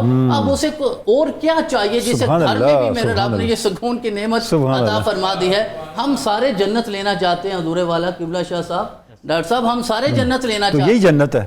لیکن حضور وہ جنت لینا چاہتے ہیں جو مر کے ملے گی، تو اس کے لیے مرنا پڑتا ہے. میرے رب نے ارشاد فرمایا یہ رشتے ایسے ہیں دنیا کو جنت بناؤ. تو یہ دعا وہ ہے جو میرے آقا نے سکھائی، دنیا میں بھلائی مانگو. تو دنیا کی بھلائی صرف مال دولت نہیں ہوتی، سب سے بڑی جو بھلائی ہے دنیا کی وہ انسان کی صحت ہے، عافیت ہے. صحت ہی نہیں ہے تو ساری چیزیں بے معنی ہو جائیں گی. رزق حلال ہے، صالح اعمال ہیں، نیک اولاد ہے. حضرت امام فخر الدین رازی فرماتے ہیں رزق حلال سے مراد صرف کھانے والا رزق نہیں، یہ اولاد بھی رزق طیب ہوتی ہے. اللہ کی ہر صالح اولاد ہی مانگنی چاہیے. دوسرا حصہ ہے کہ آخرت کی بھلائی. تو آخرت کی بھلائی کیا ہے؟ سب سے پہلے کہ اللہ راضی ہو جائے، رسول اکرم کا دیدار نصیب ہو جائے، شفاعت نصیب ہو جائے، جنت کی نعمتیں مل جائیں، جنت میں رسول اکرم کی رفاقت نصیب ہو جائے. اور آخری حصہ یہ ہے کہ واقعنا عذاب النار. ایسا نہیں ہے کہ دنیا کی بھلائی مل گئی، آخرت کی بھلائی مل گئی، بات ختم ہوگی. نہیں، جب تک جہنم کے عذاب سے میرے رب نے محفوظ نہ فرمایا تو یہ دعا مکمل نہیں ہوتی. اور آخری جملہ یہ ہے، جناب ابو ہریرہ روایت کرتے ہیں کہ رسول اکرم یہ دعا کیا کرتے تھے، اللہم انی اعوذ بک من الاربع، من علم لا ينفع ومن قلب لا یخشع ومن نفس لا تشبع ومن دعاء لا یسمع. مولا 4 چیزوں کی پناہ رسول اللہ پناہ مانگ رہے ہیں. علم ایسا نہ دینا جو نفع مند نہ ہو، دل ایسا نہ ہو جو ڈرنے والا نہ ہو، نفس ایسا نہ ہو جو کبھی سیر ہی نہ ہو، اور ایسی دعا منہ سے نہ نکلے جسے قبول نہ ہو. قبول نہ ہو. سبحان اللہ سبحان اللہ. آپ نے تو آج کی رات کا پورا لائے عمل دے دیا ماشاءاللہ. کیا مانگنا ہے، کس طرح مانگنا ہے. اللہ رب العزت نے اور آپ کے حبیب پاک صلی اللہ علیہ وسلم نے ہر چیز اتنے واضح کر کے ہمارے سامنے رکھ دی ہے. اچھا شاہ صاحب قبلہ، یہ جو ابھی ڈسکشن ہو رہی ہے، جس طرح ہم آگے اپنی گفتگو کو بڑھا رہے ہیں، یہ جو طاق راتیں ہیں، اچھا اس میں بھی کوئی حکمت ہے کہ اللہ رب العزت نے اس مبارک رات کو طاق راتوں میں رکھا ہے؟ اس کے بارے میں کچھ ارشاد فرمائیں، چونکہ آپ نے پہلے بھی ایک روحانی ڈائمنشن پہ بات کی ہے تو ہر روحانی سوال آپ کی طرف ہی آ رہا ہے. بہت شکریہ. ان کا بات نہیں وضو ہے. ماشاءاللہ ماشاءاللہ. نہیں شاہ صاحب کا چہرہ ہی ماشاءاللہ بتاتا ہے کہ کینہ کوئی نہیں ہے. اللہ آپ کو سلامت رکھیں. بسم اللہ. ڈاکٹر صاحب آج آپ سارے میرے بڑے یہ رات اپنے فیضان کے اعراج پہ ہے اور آپ سارے آج اپنے کلام کے عروج پہ ہیں.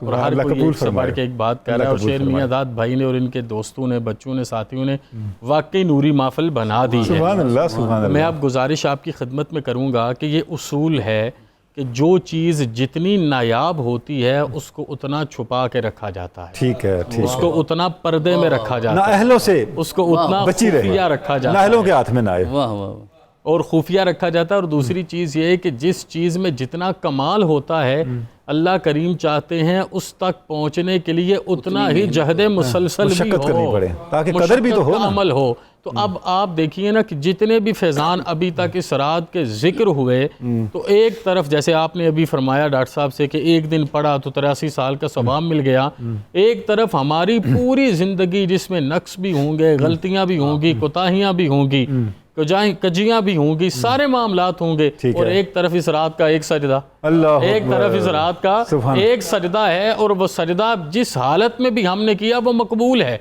آج پیکیج ہے نا، آج سیل لگی ہے کہ آج صرف آنا ہے، بن مانگے بھی دیا جائے گا، سبحان اللہ، بلکہ اگر مانگنے کا ارادہ کرو گے تو تمہیں بھی قاسم بنایا جائے گا۔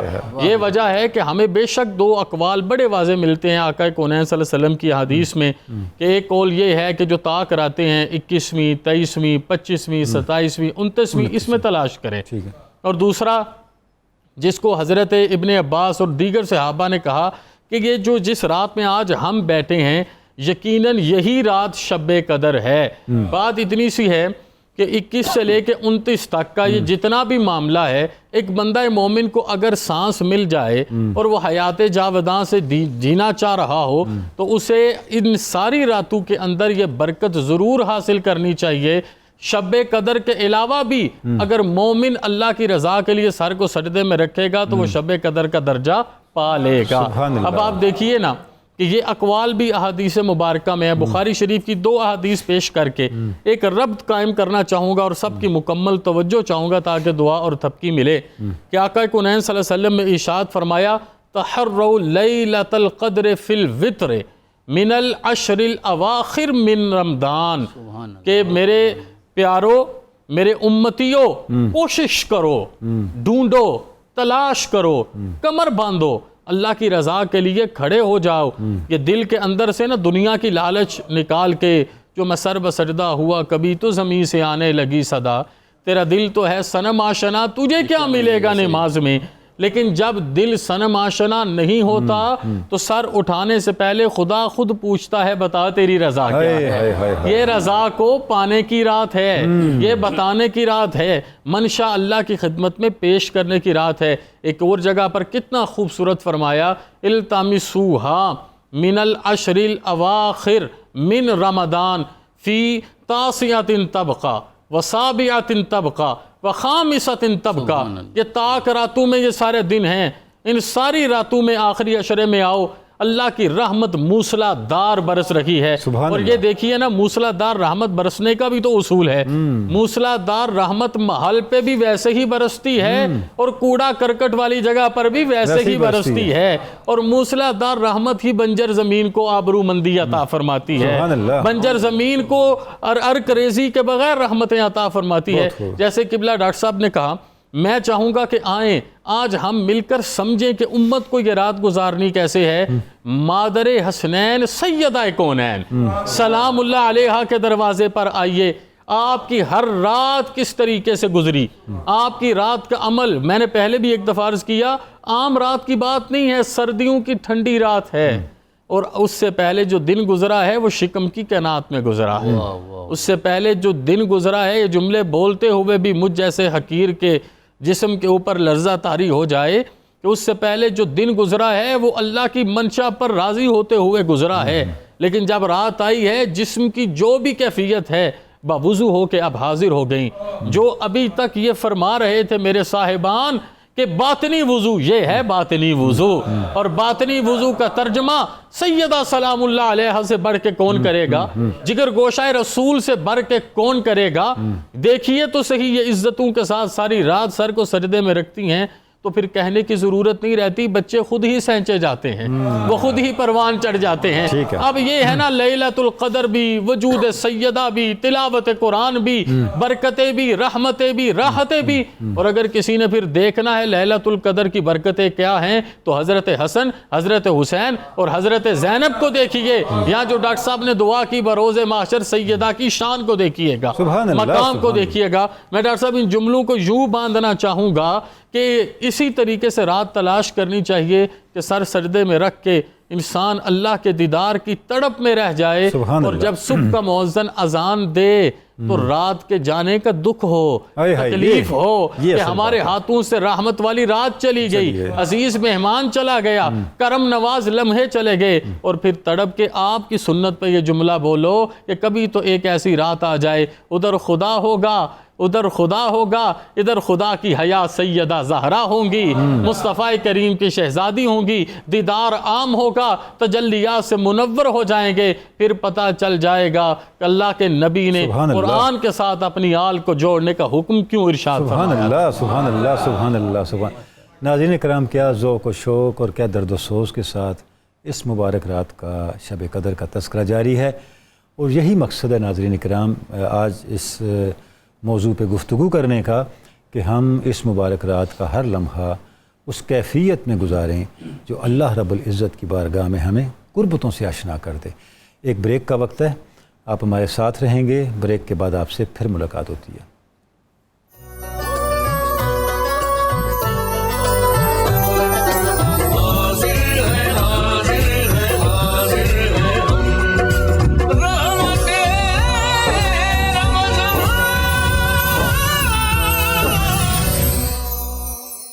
ڈاکٹر صاحب، ڈاکٹر شبیر احمد جامی صاحب، اللہ رب العزت نے اس مبارک رات کو پوشیدہ رکھا ہے، تو اس کی جو حکمتیں ہیں اس پہ تھوڑی روشنی ڈالیں۔ کہ ہم دیکھتے ہیں ڈاکٹر صاحب کہ ہر بڑی چیز دو باتیں ہیں، پوشیدہ بھی ہے اور ہر بڑی نعمت ملتی بھی پوشیدگی میں ہے۔ واہ واہ تخلیق پوشیدگی میں ہو رہی ہے، واہ۔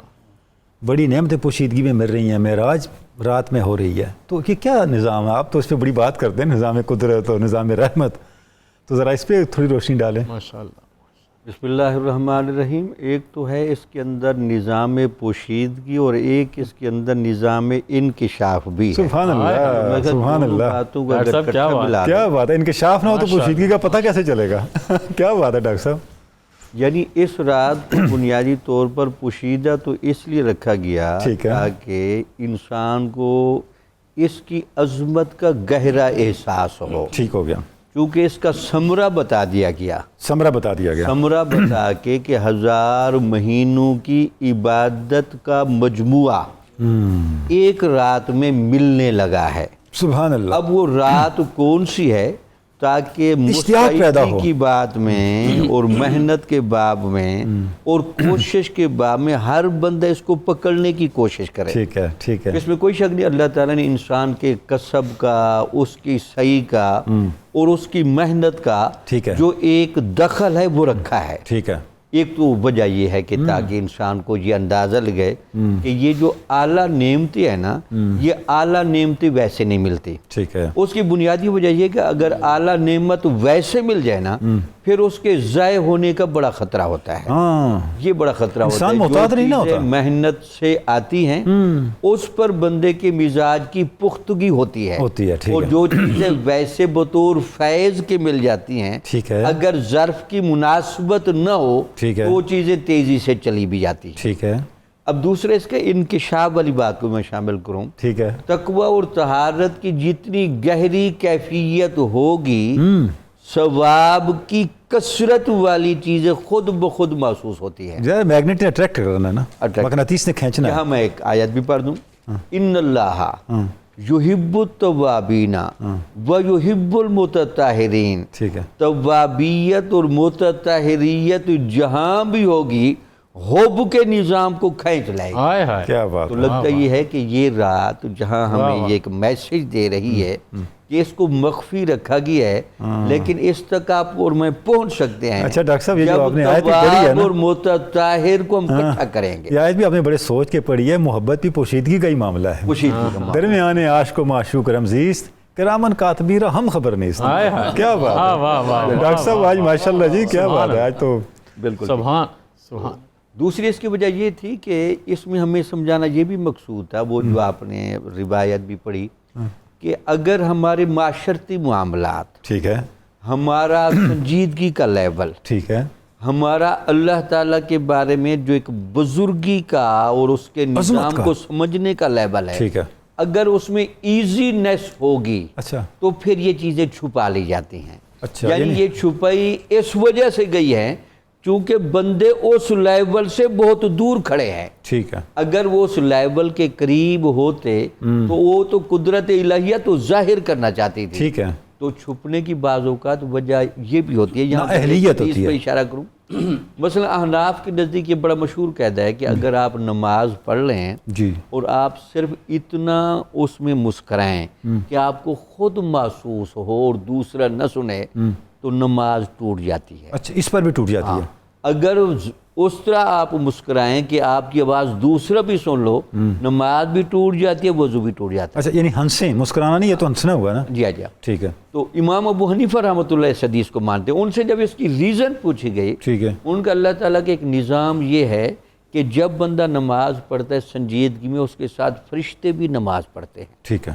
جب وہ ہنس پڑھتا ہے تو فرشتے نماز توڑ کے چلے جاتے ہیں. ہاں, وہ کہتے ہیں نہیں یار, سنجیدگی کا لیول نہیں.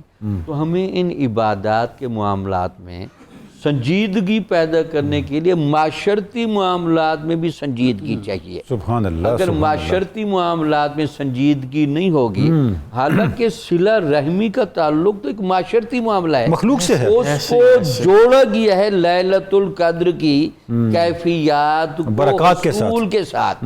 اس کی وجہ یہ ہے کہ بندہ ظاہر و باطن کے اعتبار سے جب تک یکجہی کی جگہ پر نہ کھڑا ہونا, وہ انفرادی اور معاشرتی معاملات میں اگر مجتمع نہیں ہے ٹھیک ہے, تو ایسی برکت والی چیزیں اٹھا لی جاتی ہیں اللہ اکبر, اور ان کو اخفاء میں رکھ دیا جاتا ہے. ٹھیک ہو گیا. ٹھیک, یعنی ماشاءاللہ ڈاکٹر صاحب بڑی تفصیل سے آپ نے اس پہ روشنی ڈال دی کہ یہ مخفی رکھنا بھی ہمارے ہی فائدے کے لیے, ہمارے ہی فائدے کے لیے. شاہ صاحب قبلہ, ڈاکٹر بخاری صاحب, ذکر کا تذکرہ ہو رہا ہے, عبادات کا اور اللہ رب العزت کی بارگاہ میں سجدوں کا. تو علامہ اقبال کا ایک شعر مجھے یاد آ رہا ہے بار بار, یہ ذکر نیم شبی, یہ مراقبے, یہ سرور, حرم کے درد کا درما نہیں تو کچھ بھی نہیں. اوئے ہوئے ہوئے. اس وقت جو ہمارا حرم اول ہے, قبلہ اول ہے, وہ درد سے بھی چور چور ہے اور زخموں سے بھی چور چور ہے, اور ہم لیلۃ القدر کا تذکرہ کر رہے ہیں جو عبادتوں والی رات ہے. تو کیا مناسبت ہے, آپ اس کو دیکھتے ہیں کہ ہم وہ جو درد ہے اس کا درما کرنے کے لیے اس مبارک رات سے ہمیں کیا رہنمائی, کیا معاونت, کیا طاقت ملتی ہے؟ حضور والا, آپ کا اشارہ یقیناً بیت المقدس, بیت المقدس پہلے حرم کی طرف, اور اسے بیت المقدس اور بیت المقدس دونوں طرح کا تلفظ کیا جاتا ہے. ٹھیک ہے. اگر ہم اس کا محل وقوع سمجھنا چاہیں تو یہ یروشلم میں واقع ہے. ٹھیک ہے. یروشلم تو اسے دنیا کہتی ہے, اہل محبت اسے القدسی کہتے ہیں, القدسی کہتے ہیں, شہر القدس ہے ہمارے لیے. ٹھیک ہے. اور وہ نہ صرف مذہب اسلام میں بلکہ جتنے بھی سماوی مذاہب ہیں سب کے ہاں یہ مشترکہ عقیدت کا مرکز ہے. ٹھیک ہے. اور زمانہ قدیم میں اس علاقے کو شام کے ساتھ ہی تعبیر کیا جاتا تھا, جب تک یہ حد بندی نہیں تھی. ٹھیک ہے. اور اس علاقے میں لبنان, فلسطین, اردن اور آج کا موجودہ شام بھی یہ شامل تھا. اور مکہ مکرمہ سے یہ تقریباً 1300 کلومیٹر کے فاصلے پہ ہے. ٹھیک ہے. اور اقصا, جو مسجد اقصا, اقصا کا جو عربی زبان میں مطلب ہوتا ہے وہ دور دراز علاقے کے لیے بولا جاتا ہے. ٹھیک ہے. کیونکہ یہ 1300 کلومیٹر مکہ پاک سے دور تھی تو اس لیے اسے مسجد اقصا کہا جاتا ہے کہ یہ دور والی مسجد ہے. ٹھیک ہے. ہمارے ہاں اردو پنجابی میں بھی ایسے ہی الفاظ بعض اوقات مسجدوں کی تعبیر کے لیے بولے جاتے ہیں. اگر ہم اس کے تقدس کی طرف سمجھنا چاہیں تو قرآن عزیز میں جس شہر کی سب سے زیادہ تقدس کو اور فضیلت کو بیان کیا گیا ہے وہ یقیناً بیت المقدس ہے, اور یہی شہر ہے اور مسجد اقصا ہے. اللہ کریم نے ارشاد فرمایا, سبحان الذی اسری بعبدہ لیلا من المسجد الحرام الی المسجد الاقصی الذی بارکنا حولہ. سبحان اللہ. مسجد اقصی وہ ہے جس کے ارد گرد ہم نے برکتیں رکھ دی ہیں. اب اس برکت کے لیے بہت ساری تفسیرات اور تعبیرات موجود ہیں, لیکن کیونکہ بہت سارے ایسے انبیاء کرام ہیں جن کے مقدس وجود اس کے ارد گرد موجود ہیں, اللہ رب العزت نے اپنے انبیاء کے مقدس وجود کے ساتھ اسے برکت عطا فرمائی. سبحان اللہ. وَنَجَّيْنَاهُ وَلُوطًا إِلَى الْأَرْضِ الَّتِي بَارَكْنَا فِيهَا لِلْعَالَمِينَ. ٹھیک ہے. حضرت موسیٰ علیہ السلام نے اپنی قوم کو کہا تھا, یا قوم ادخلوا الارض المقدسۃ التی کتب اللہ لکم، تو اللہ رب العزت نے اسی کے لیے ارض مقدسہ کا لفظ بھی بولا ہے، شہر مقدس کا لفظ بھی بولا گیا ہے، اور مبارک شہر کا لفظ بھی بولا گیا، اور مسجد اقصیٰ کے لیے برکت کو تعبیر کے ساتھ بیان کیا گیا ہے۔ سبحان اللہ۔ دوسری نسبت اس کے ساتھ جو ہماری بنتی ہے، اور جو آپ نے اپنے سوال میں اشارہ کیا کہ وہ ہمارا پہلا کعبہ ہے، پہلا قبلہ ہے، کہ جس کی طرف چہرہ مبارک کر کے وہ رخ جو آمینہ کے لال کا مبارک رخ ہے، آقا کریم نے 17 ماہ ادھر رخ کر کے نماز ادا کی۔ آقا کسی طرف ایک مرتبہ رخ کر لیں تو اتنی برکتوں والا ہو جاتا ہے، اور 17 ماہ آقا نے مسلسل ادھر رخ کیا۔ فَوَلِّ وَجْهَكَ شَطْرَ الْمَسْجِدِ الْحَرَامِ وَحَيْثُ مَا كُنْتُمْ فَوَلُّوا وُجُوهَكُمْ شَطْرَهُ، اور انہی آیات میں ارشاد فرمایا گیا آپ چاہتے تھے تو وہ قبلہ تھا، اب آپ نے یہ چاہا ہے تو ہم نے آپ کی رضا کے لیے قبلہ ہی تبدیل فرما دیا۔ تو 17 ماہ رسول اکرم علیہ تحیۃ والثناء نے اس طرف رخ کر کے نماز ادا کی ہے۔ تو یہ سب سے فضیلت کی بات ہے کہ وہ ہمارا قبلہ اول ہے۔ بہت سارے انبیاء کرام کی بیت المقدس کے ساتھ یہ نسبت موجود ہے۔ حضرت ابراہیم علیہ السلام عراق سے ہجرت کر کے وہاں تشریف لے گئے، پھر حضرت اسحاق علیہ السلام وہاں موجود رہے، حضرت اسماعیل علیہ السلام مکہ آ گئے، جناب اسحاق جو وہاں رہے، پھر حضرت یعقوب علیہ السلام وہاں ہوئے، پھر حضرت داؤد علیہ السلام، حضرت سلیمان علیہ السلام تو اسے تعمیر کروایا حضرت سلیمان علیہ السلام نے، اور قبلہ آپ تو جانتے ہیں وہ انسانوں سے تو تعمیر نہیں کروایا تھا، وہ جنوں سے تعمیر کروایا تھا، اور جب اللہ علم غیب نہ دینا چاہے تو جنوں کو بھی علم غیب نہیں ہوتا۔ تو حضرت سلیمان علیہ السلام بیٹھے رہے اپنے تخت پہ، وہ تعمیر کرتے رہے، جب وہ کام ختم ہوا تو میرے رب نے ان پہ ظاہر کیا کہ حضرت سلیمان علیہ السلام تو دنیا سے رخصت ہو چکے ہیں۔ تو اس کا مطلب یہ ہے کہ اتنے انبیاء کرام کی وہاں نسبت ہے، حضرت زکریا ہوئے، حضرت یحییٰ ہوئے، اور جناب عیسیٰ بن مریم کی نسبت بھی اسی ذات کے ساتھ ہے، اسی علاقے کے ساتھ ہے۔ اور پھر مسجد اقصیٰ کے ساتھ ہماری خاص نسبت یہ ہے کہ آقا کریم معراج پہ یہاں سے تشریف لے گئے۔ اس سے زیادہ فضیلت والی کائنات میں کوئی مسجد نہیں جہاں سارے انبیاء کرام اکٹھے ہوئے ہیں۔ رسول اکرم نے امامت کروائی، سارے انبیاء کرام وہاں جمع ہوئے۔ حضرت سلیمان علیہ السلام نے اللہ کریم کی بارگاہ میں یہ دعا کی، مولا اس مسجد میں آ کے جو بھی نماز پڑھے گا اس کے سارے گناہ معاف کر دینا، اور نماز پڑھنے کے بعد ویسے ہی ہو جائے جیسے آج ہی ماں کے پیٹ سے جنم لیا۔ سبحان اللہ ڈاکٹر صاحب، بہت خوب آپ نے اشارہ فرمایا، اور آج کی رات کی نسبت سے یہ سبق بھی ملتا ہے کہ وہاں پہ جو مظالم ہیں، غزہ میں جو مظالم ہیں، ان کا حل یہی ہے کہ ہم ان تنازعات سے بچیں، جو تنازعات ہمیں لیلۃ القدر کے انکشاف اور آپ صلی اللہ علیہ وسلم کی طرف سے علم دینے میں مانع ہو گئے تھے، وہی تنازعات آج ان برکات کے راستے میں بھی رکاوٹ بنے ہوئے ہیں۔ تو جب تک ہم ان تنازعوں کو اور ان افتراق کو ختم نہیں کرتے اور وحدت میں نہیں ڈلتے تو یہ برکات اور وہ خواب رہیں گے، حقیقت نہیں بنیں گے۔ شاہ صاحب، یہ جمعۃ المبارک کا دن آ رہا ہے اور جمعۃ الوداع ہے، تو ناظرین کے لیے جمعۃ الوداع کے حوالے سے کچھ ارشاد فرما دیں، کچھ رہنمائی ہو جائے۔ اللہ اکبر۔ ڈاکٹر صاحب، رمضان کریم یقیناً الوداع ہو رہا ہے اور ہم سے جدا ہو رہا ہے، اپنی ساری برکتوں کے ساتھ، اپنی ساری رحمتوں کے ساتھ۔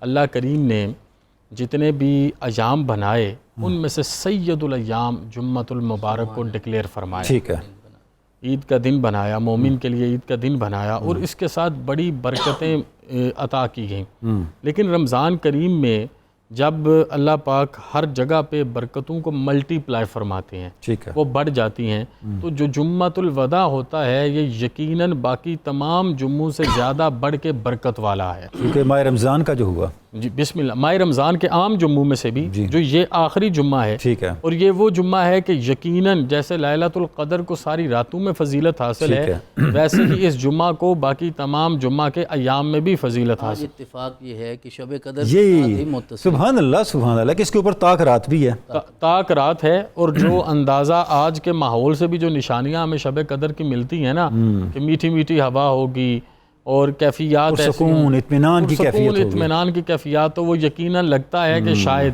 آج کی رات ہم جیسے نکارہ خلائق لوگوں پر اللہ کریم نے کرم بھی ضرور فرمایا ہوگا۔ تو اب شب قدر ہے، ساتھ جمعۃ المبارک ہے، اور یہ جمعۃ المبارک کی فضیلت ہے کہ اس دن ہم تمام لوگ اجتماعی طور پر مل کے جتنی بھی باتیں آپ نے کی نا، اتحاد کی یا کسی بھی بڑے میکانزم کو ڈیولپ کرنے کی یا کوئی بھی اپنے لیے فیوچر پلاننگ ایسے کرنے کی کہ امت ایک جسد واحد کے لیے کھڑی ہو جائے، ایک جسد واحد کی طرح ہو جائے، تو آج کا دن اس سے بڑا کوئی موٹیو نہیں ہے ہمارے پاس کہ ہم اسی طریقے سے ہو جائیں۔ اب یہ جو جمعۃ الوداع ہے، اس جمعۃ الوداع میں یقیناً آج جو درود و سلام پڑھا جائے گا، اگر پہلے جمعوں کے اوپر وہ درود و سلام سرکار دو عالم صلی اللہ علیہ وسلم کی خدمت میں پیش کیا جاتا ہے تو آج آپ اس کی برکت کا اندازہ تو لگا لیں۔ سبحان اللہ، اور برکت کا اندازہ صرف اتنے میں سے نہیں ہے کہ میں درود شریف پڑھ رہا ہوں تو میرے لیے کوئی فیضان ہے، میری ماں اور میرے باپ کو بھی اس کا فیضان مل رہا ہے۔ سبحان اللہ۔ تو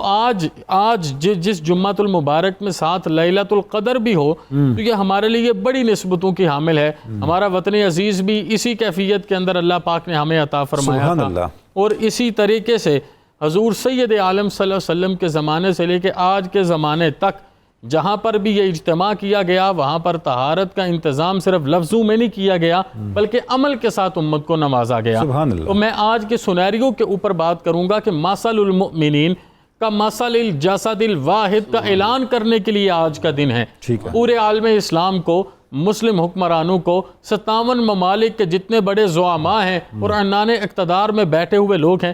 ابھی کل ہماری ایک میٹنگ تھی اور وہ اسلامی نظریاتی کونسل کی میٹنگ میں بھی میں نے یہ بات کی کہ یہ جو جمعہ ہے یہ بھرپور انداز میں ایک امت کے لیے اتحاد امت، وحدت امت کے نام پر منانا چاہیے۔ بڑی بات ہے۔ اور اگر یہ ایک چیز ہمیں نصیب ہو جاتی ہے بڑی تو بات ہے۔ یقین کیجئے شرق سے لے کے غرب تک ہمارا دین ہماری عزتوں سمیت محفوظ ہے اور ہماری عزتیں دین کی خدمت میں آنے کی وجہ سے مقبول ہو جائیں گی۔ سبحان اللہ، تو آج کا جمعۃ المبارک غیر معمولی اہمیت کا حامل ہے، اور عام فضیلتوں میں بات میں کیا بیان کروں آپ کی خدمت میں کہ جب بھی حضور سید عالم صلی اللہ علیہ وسلم اپنی زندگی میں جمعۃ المبارک کے لیے تمام صحابہ کو اکٹھا کیا کرتے تھے تو ان کو پند و نصائح اس انداز میں فرماتے کہ زندگی کا کوئی ایک گوشہ بھی ایسا نہیں ہوتا جس کے بارے میں آقا کونین ان کو الفاظ عطا نہیں فرما دیتے تھے۔ سبحان اللہ۔ عائلی زندگی سے لے کے سیاسی زندگی تک اور معاشی زندگی سے لے کے معاشرتی زندگی تک یہ جمعۃ المبارک جو جمعۃ الوداع لیلۃ القدر کی برکتوں میں ہے، یہ مسلمانوں کی حقیقی سوچ کا ریوائول ہے، اور اللہ ہمیں توفیق عطا فرمائے کہ ہم اس کی قدر بھی کر سکیں اور صحیح حق ادا کر سکیں۔ سبحان اللہ شاہ صاحب۔ اچھا، جیسے آپ نے ارشاد فرمایا کہ یہ مبارک دن برکتوں کے لحاظ سے بہت ملٹی پلائیڈ ریزلٹس والا دن ہے، ایسے جو آپ درود و سلام پڑھیں گے تو اس کا اجر بڑھ جائے گا، تو کیا آپ یہ بھی ریکمینڈ کرتے ہیں ناظرین کے لیے کہ اگر اس دن سورہ کہف پڑھیں گے تو دجال کے فتنوں سے بچنے کی برکتیں اور جو توقعات اور نتائج ہیں وہ بھی اتنا ہی گنا بڑھ جائیں گے؟ میں نے ڈاکٹر صاحب عام جمعہ کی روٹین کو اس لیے نہیں چھیڑا سبحان اللہ، کہ آج جمعۃ الوداع اور وحدت امت پہ توجہ دینے کی ضرورت ہے، ورنہ خوشبو لگانے سے لے کے صورت ہر چیز کا اجر بڑھ جائے گا، ہر چیز اعجاز ہے مسلمان کا جو آقا کونین کی نسبت میں اسے سبحان اللہ، سبحان اللہ۔ ناظرین کرام، ہم نے گفتگو کی ہے جمعۃ الوداع کے حوالے سے، بیت المقدس کے حوالے سے، اور آج کے جو مبارک رات ہے شب قدر، اس کی برکتوں کے حوالے سے۔ ناظرین کرام، یہ گفتگو کا سلسلہ جاری ہے، ہم نے ایک مختصر سا وقفہ لینا ہے اور اس کے بعد آپ سے پھر ملاقات ہوتی ہے، آپ ہمارے ساتھ رہیے گا۔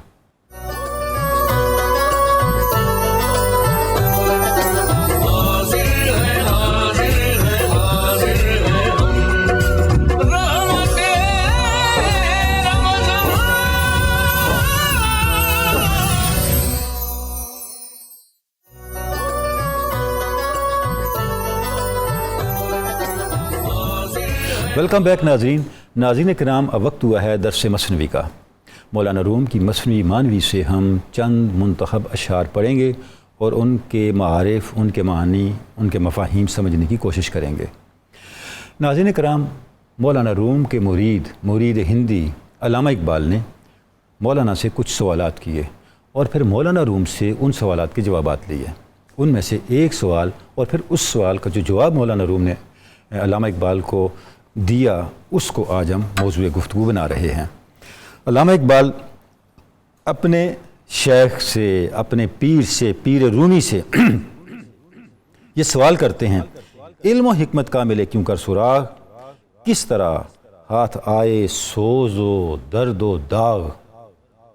ہے پیر رومی بہت پڑھا، مشرق اور مغرب کے جو سرچشمے تھے علم کے، ان سے میں فیضیاب ہوا، لیکن ایک حقیقت سمجھ نہیں آئی، اتنا علم حاصل کرنے کے باوجود بھی سینہ سوز سے بھی خالی ہے، درد سے بھی خالی ہے اور داغ سے بھی خالی ہے۔ وہ کیا طریقہ ہو کہ ہم علم حاصل کریں اور وہ علم بے فیض نہ رہے، وہ علم بے تاثیر نہ رہے، اور اس علم کے نتیجے میں مجھے درد دل بھی ملے، سوز جگر بھی ملے، اور داغے نشانے محبوب وصل محبوب بھی ملے۔ اچھا، اب اس کا جواب مولانا کیا دیتے ہیں؟ مولانا فرماتے ہیں اقبال، تو نے جس علم کا سوال کیا ہے وہ علم صرف کتابوں سے نہیں ملتا، کتابوں کے ساتھ کچھ اور بھی چاہیے۔ وہ کیا ہے؟ علم و حکمت زائد ازنان حلال، عشق و رقت آید ازنان حلال۔ یہ علم و حکمت جس کا تو سوال کر رہا ہے، جو عشق و رقت تک پہنچا دے، یہ صرف حلال روزی سے آتا ہے۔ اگر صاحب علم لقمہ حلال نہ کھاتا ہو، اس کی روزی، اس کا لقمہ مشکوک ہو، تو پھر اسے حاصل کردہ علم کا فیضان حاصل نہیں ہوگا، نصیب نہیں ہوگا۔ اب جیسے ہی ہم مولانا روم کا یہ جواب سنتے ہیں تو ذہن میں سوالات کا ایک ہجوم کھڑا ہو جاتا ہے۔ کہاں پڑھنا لکھنا اور کہاں کھانا پینا؟ کھانے پینے کا، رزق کے حلال ہونے کا یا رزق کے حرام ہونے کا کیا تعلق بنتا ہے علم کے ساتھ؟ اب اس کا جواب ہم جب لینے کی کوشش کرتے ہیں، اس نقطے کو سمجھنے کی کوشش کرتے ہیں، تو یہ نقطہ سمجھ تب آتا ہے جب ہم مولانا روم کے اس جواب کے پس منظر میں جاتے ہیں۔ کیونکہ ناظرین کرام، یہ جتنے سوالات علامہ اقبال نے کیے اور اس کے جواب میں مولانا روم نے جو جوابات دیے ہیں، یہ سارے جوابات مثنوی مانوی سے ہیں، مولانا روم کی مثنوی سے ہیں۔ تو اب ہم مولانا روم کی مثنوی سے متعلقہ حصہ سے یہ جو پہلا دفتر ہے جس سے علامہ اقبال نے یہ شعر منتخب کیا ہے کہ علم اور حکمت صرف اور صرف نان حلال سے، لقمہ حلال سے ملتا ہے، وہ اشعار پڑھتے ہیں جہاں پہ ہمیں اس نقطے کی سمجھ آ جائے کہ لقمہ حلال کس طرح سے ہمارے علم کی ماہیت کو، علم کی تاثیر کو اور علم کے ثمرات کو متاثر کرتا ہے۔ مولانا فرماتے ہیں ز آتش دل و آب دیدہ، ز آتش دل و آب دیدہ نقل ساز، بوستان را از ابر و خورشید است تاز۔ ہے نوجوان، ہے طالب علم، تجھے چاہیے کہ تو دو چیزوں کو اکٹھا کر تاکہ اس سے تو کوئی پھل تیار کر سکے۔ کیا؟ دل میں جلنے والی آگ اور آنکھوں سے بہنے والا پانی۔ اگر تو نے ان دونوں چیزوں کو اکٹھا نہیں کیا تو تو مطلوبہ ثمر حاصل نہیں کر سکے گا۔ تو نے کبھی گلستان کو نہیں دیکھا، باغ کو نہیں دیکھا کہ باغ پر جب تک سورج کی روشنی نہ پڑے اور بادلوں کا پانی نہ برسے، یہ دو چیزیں اکٹھی نہ ہو جائیں، اس وقت تک باغ پر رونق نہیں آتی۔ تو چے دانی ذوق آب شیشہ دل، زاں کہ ہم چو خرشدی تو پاب گل۔ تجھے آنکھوں سے بہنے والے اس پانی کی اہمیت کا کیا پتہ، کیونکہ تو نفس پرستی میں اتنا آگے بڑھ گیا کہ سر تپا تو کیا بن گیا؟ ہوسی بن گیا، ہرس بن گیا۔ گرد ای امباں زینا خالی کنی پرز گوہر ہائے اجلالی کنی۔ اگر تو اپنے تھیلے کو روٹیوں سے خالی کر تو اس میں موتی ڈالے جائیں گے نا۔ تو نے اپنے دل کو، اپنے خیال کو، اپنے من کو دنیا داری، ہوس، ہرس، لالچ اس سے بھر رکھا ہے۔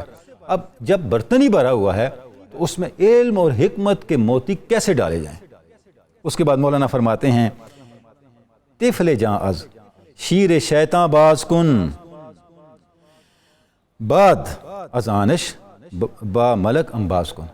پہلے یہ کام کر کہ تیری جو جان، تیری جو روح، تیرا من، تیرا دل، یعنی تیری جو اندر کی دنیا ہے وہ بھی بڑی نابالغ ہے، بچے کی طرح ہے۔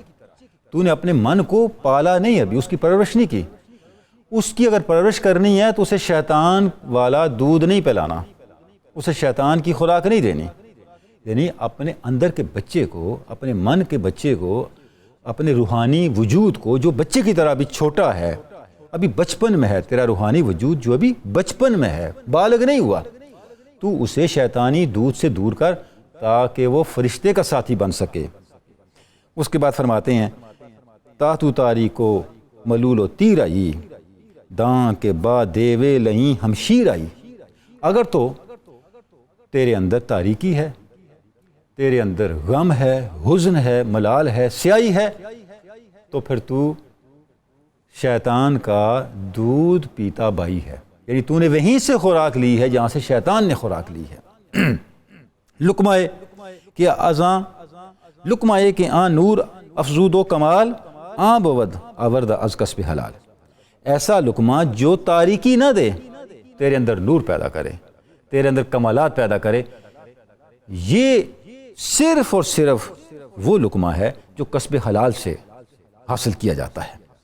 اس کے بعد مولانا کہتے ہیں روغنے کی آید چراغ ماں کشد آب خانش چون چراغ را کشد۔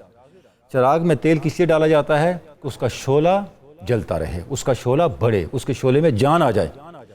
تو اگر چراغ میں تیل ڈالے اور تیل ڈالتے ہی چراغ بجھ جائے تو تجھے مغالطہ ہوا ہے، تو نے چراغ میں تیل نہیں ڈالا، پانی ڈالا ہے، کیونکہ پانی چراغ کو بجھا دیتا ہے اور تیل چراغ کو مزید بھڑکاتا ہے، اس کے شعلے میں جان ڈالتا ہے۔ تو نے لقمہ کھایا، تیرے باطن میں ایک چراغ ہے، تو نے اس چراغ میں تیل ڈالا، لقمہ کھایا، اور لقمہ کھاتے ہی اس میں تاریکی، حزن، ملال، غم، شک، ریب، یہ چیزیں پیدا ہونی شروع ہو گئیں۔ اس کا مطلب یہ ہے کہ تو نے وہ لقمہ نہیں کھایا جو تیل بن کے تیرے باطن کے چراغ کو روشن کرتا، تو نے باطن کے چراغ کے شعلے پہ پانی ڈال دیا ہے، شعلہ بجھ گیا، اندھیرا آ گیا۔ اس کے بعد مولانا فرماتے ہیں علم و حکمت زائد از لان حلال، عشق و رقت عائد از لان حلال۔ تجھے یہ نقطہ نہیں بھولنا چاہیے کہ علم و حکمت کی روشنی اور عشق و رقت کا سوز و گداز صرف اور صرف حلال روزی سے آتا ہے، اور یہ وہ شعر ہے جو حضرت علامہ اقبال نے اپنے سوال کے جواب میں منتخب کیا۔ آگے مولانا فرماتے ہیں چوں سے لقمہ تو حسد بینی دوام جہل و غفلت زائد آراداں حرام۔ جب تو کوئی لقمہ کھائے اور اس سے تیرے اندر حسد کی کیفیت پیدا ہو تو سمجھ لے اس کا اگلا نتیجہ جہالت ہے، غفلت ہے، اور یہ سارے کا سارا نتیجہ ہے لقمہ حرام کا۔ اگر تو نے لقمہ حلال کھایا ہوتا تو تیرے اندر نہ حسد پیدا ہوتا، نہ جہالت آتی، نہ تاریکی آتی، اور نہ ہی تو غفلت کا شکار ہوتا۔ ہیچ گندم کاری و جو بردہد دید آئی اس پہ کہ کر رہے خردہد۔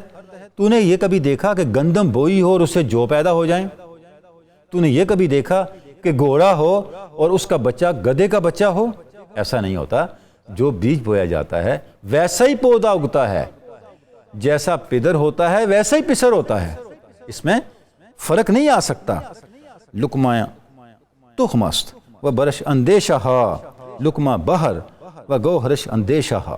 کمال بات مولانا ارشاد فرما رہے ہیں، فرماتے ہیں لقمہ بیج کی طرح ہے اور اس کا جو پھل ہے وہ خیال ہے جو ہمارے باطن میں پیدا ہوتا ہے۔ لقمہ سمندر ہے اور جو خیال ہے اس کے نتیجے میں پیدا ہونے والا یہ وہ موتی ہے جو سمندروں میں نشو و نما پاتا ہے۔ جتنا اچھا لقمہ ہوگا اتنا اچھا خیال پیدا ہوگا، جتنا اچھا لقمہ ہوگا اتنا آبدار موتی پیدا ہوگا۔ لقمہ ہی حرام کا ہے، لقمہ ہی تاریکی کا ہے، اس سے نہ آبدار موتی پیدا ہوگا، نہ اعلیٰ پاکیزہ اور نورانی خیال جنم لے گا۔ اس کے بعد فرماتے ہیں زائد از لقمہ حلال اندر دہاں میل خدمت عزم سوئے آ جہاں۔ فرماتے ہیں جب تو لقمہ حلال کھاتا ہے تو اس کے نتیجے میں کیا ہوتا ہے؟ تیرے اندر آخرت کی طلب پیدا ہوتی ہے، تیرے اندر بیداری پیدا ہوتی ہے، آگہی پیدا ہوتی ہے، غفلت رخصت ہو جاتی ہے۔ مطلب کیا ہوا؟ جب انسان لقمہ حلال کھاتا ہے اس کے نتیجے میں اس کی پرواز مادیت سے نکل کے روحانیت کی طرف ہو جاتی ہے، اس کے اندر لطافت پیدا ہو جاتی ہے، اس کی ترجیحات بدل جاتی ہیں، اس کی پسند اور ناپسند کے معیارات بدل جاتے ہیں، وہ حیوانیت سے اٹھ جاتا ہے اور ملکیت کی طرف، ملکوتیت کی طرف بڑھنے لگتا ہے۔ زائد از لقمہ حلال ہے ما حضور در دل پاک تو و در دیدہ نور۔ اے میرے بھائی اس بات کو نہ بھولنا کہ تیرے دل میں اور تیری آنکھوں میں اگر نور پیدا ہونا ہے تو وہ صرف اور صرف لقمہ حلال سے پیدا ہونا ہے۔ ناظرین کرام، یہ جو پورے کا پورا کانسیپٹ مولانا روم دے رہے ہیں، جس کانسیپٹ کو علامہ اقبال نے اپنے ایک سوال کے جواب میں صرف مولانا کا ایک شعر دے کے ہم تک منتقل کیا ہے، وہ کانسیپٹ کیا ہے؟ ہمارا تصور علم دوسری تہذیبوں، دوسری اقوام، دوسری ملتوں کے تصور علم سے بالکل مختلف ہے۔ ہمارا علم صرف لفظوں سے منتقل نہیں ہوتا، اس کے ساتھ موریلٹی، کریکٹر اور ہم رزق کیا کھا رہے ہیں یہ ڈائریکٹ ہمارے تصور علم کے ساتھ جڑا ہوا ہے، کیونکہ لقمہ جو ہمارے بدن میں جا رہا ہے وہ بیج ہے جس سے ہماری روح میں اور ہمارے خیال میں پیدا ہونے والے علم نے جنم لینا ہے۔ اگر ہم نے اپنے علم کو فیض رساں بنانا ہے، اپنے علم کو شرح صدر والا بنانا ہے، حقائق آفرین اور حقائق آشنا بنانا ہے اور ذات حق تک پہنچنے والا بنانا ہے، تو اس کی بنیاد ہم نے لقمہ حلال پہ رکھنی ہے۔ ناظرین کرام، آپ ہمارے ساتھ رہیں گے، ابھی ہم ایک بریک لیں گے اور بریک کے بعد پھر ہم ائمہ اہل بیت اطہار کی مناجات کا ایک منتخب حصہ پڑھنے کی سعادت حاصل کریں گے۔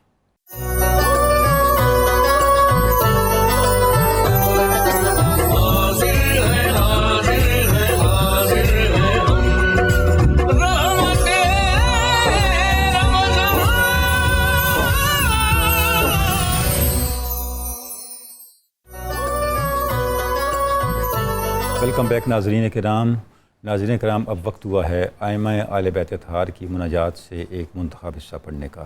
آج ہم حضرت امام زین العابدین سید الساجدین کی مناجات سے ایک منتخب حصہ پڑھیں گے، اور یہ وہ مناجات ہے جس کو اس کے کانٹینٹ کے لحاظ سے، اس کے معنی اور مفاہیم کے لحاظ سے مناجات الشاکرین کا ٹائٹل، مناجات الشاکرین کا عنوان دیا گیا ہے۔ بسم اللہ الرحمن الرحیم۔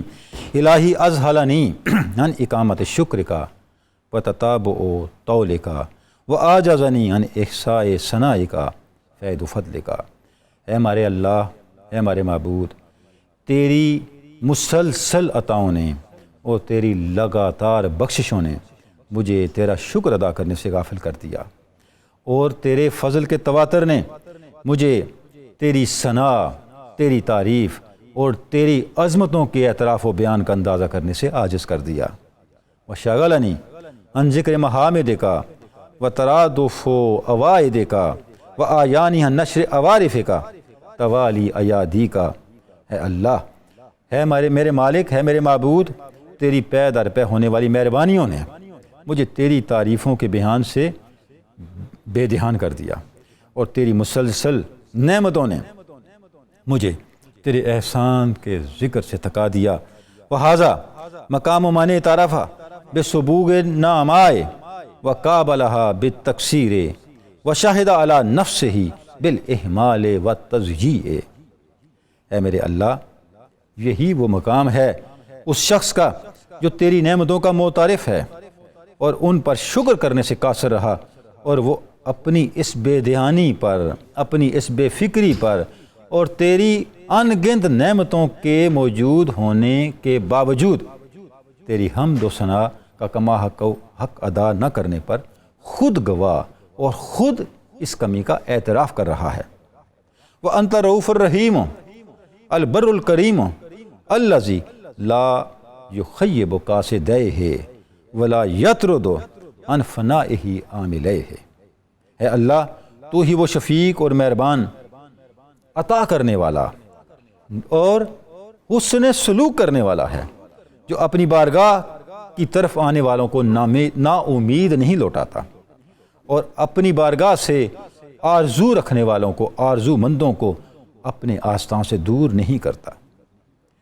بساحتک تحط رحال الراجین وبعرصتک تقف اعمال المسترفدین۔ اے میرے اللہ، تیرے ہی در پر امیدواروں کے قافلے اترتے ہیں، تیرے ہی میدان میں، تیری ہی بارگاہ کی وسعتوں میں تیری نعمتوں کے طالبان کی تمنائیں جگہ پاتی ہیں۔ فلا تقابل اعمالنا بالتخییب والایاس ولا تلبسنا سربال القنوط والابلاس۔ اے اللہ، تو ہماری چاہتوں، ہماری آرزوؤں، ہماری گزارشات کے مقابلے میں، ان کے جواب میں ہمیں نا امیدی نہ دینا، ہمیں مایوس نہ کرنا، اور اے اللہ، ہم پر اپنی امید کا سایہ رکھنا، ہمیں ایسا پیراہن، ایسا لبادہ نہ پہنانا جو نا امیدی کا پیراہن ہو، جو پشیمانی کا پیراہن ہو۔ الہی تصاغر عند تعاظم آلائک شکری وتضاءل فی جنب اکرامک ایایا ثنائی و نشری۔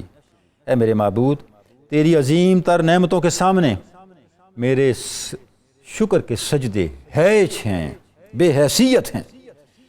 جللتنی نعموں کا من انوار الایمان حللا و ضربت علی لطائف بر کا من العز کللا۔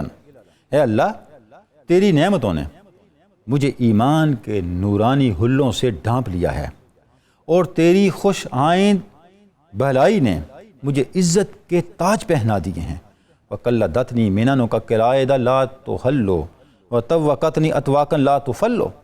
اے میرے اللہ، تو نے مجھے فخر کے وہ حلقے عطا کیے ہیں جو کبھی اترنے والے نہیں، اور میری گردن میں اپنی بندگی کا وہ بندھن ڈالا ہے جو کبھی ٹوٹنے والا نہیں۔ فَآلَاؤُ کا جمتن ضعف لسانی ہن احصائها ونعماؤ کا کثیرتن کاسر فہمی عن ادراکها فضلا ہن استقصائها۔ اے اللہ، تیری مہربانیاں اتنی زیادہ ہیں کہ میری زبان ان کو شمار کرنے سے عاجز ہے، اور تیری نعمتیں اتنی کثیر ہیں کہ میرا فہم ان کو سمجھنے سے قاصر ہے، چاہیے جائے کہ میں ان کی تعداد کا شمار کر سکوں۔ فکیف علی بتحصیل الشکر و شکر ایاک یفتقر الی الشکر۔ اے اللہ، میں تیری عظمتوں پر، تیری عطاؤں پر شکر کیسے ادا کروں، حالانکہ میرا شکر کرنا بھی شکر کرنے کا محتاج ہے۔ فَكُلَّمَا قُلْتُ لَكَ الْحَمْدُ وَجَبَ عَلَيَّ لِذَلِكَ أَنْ أَقُولَ لَكَ الْحَمْدُ۔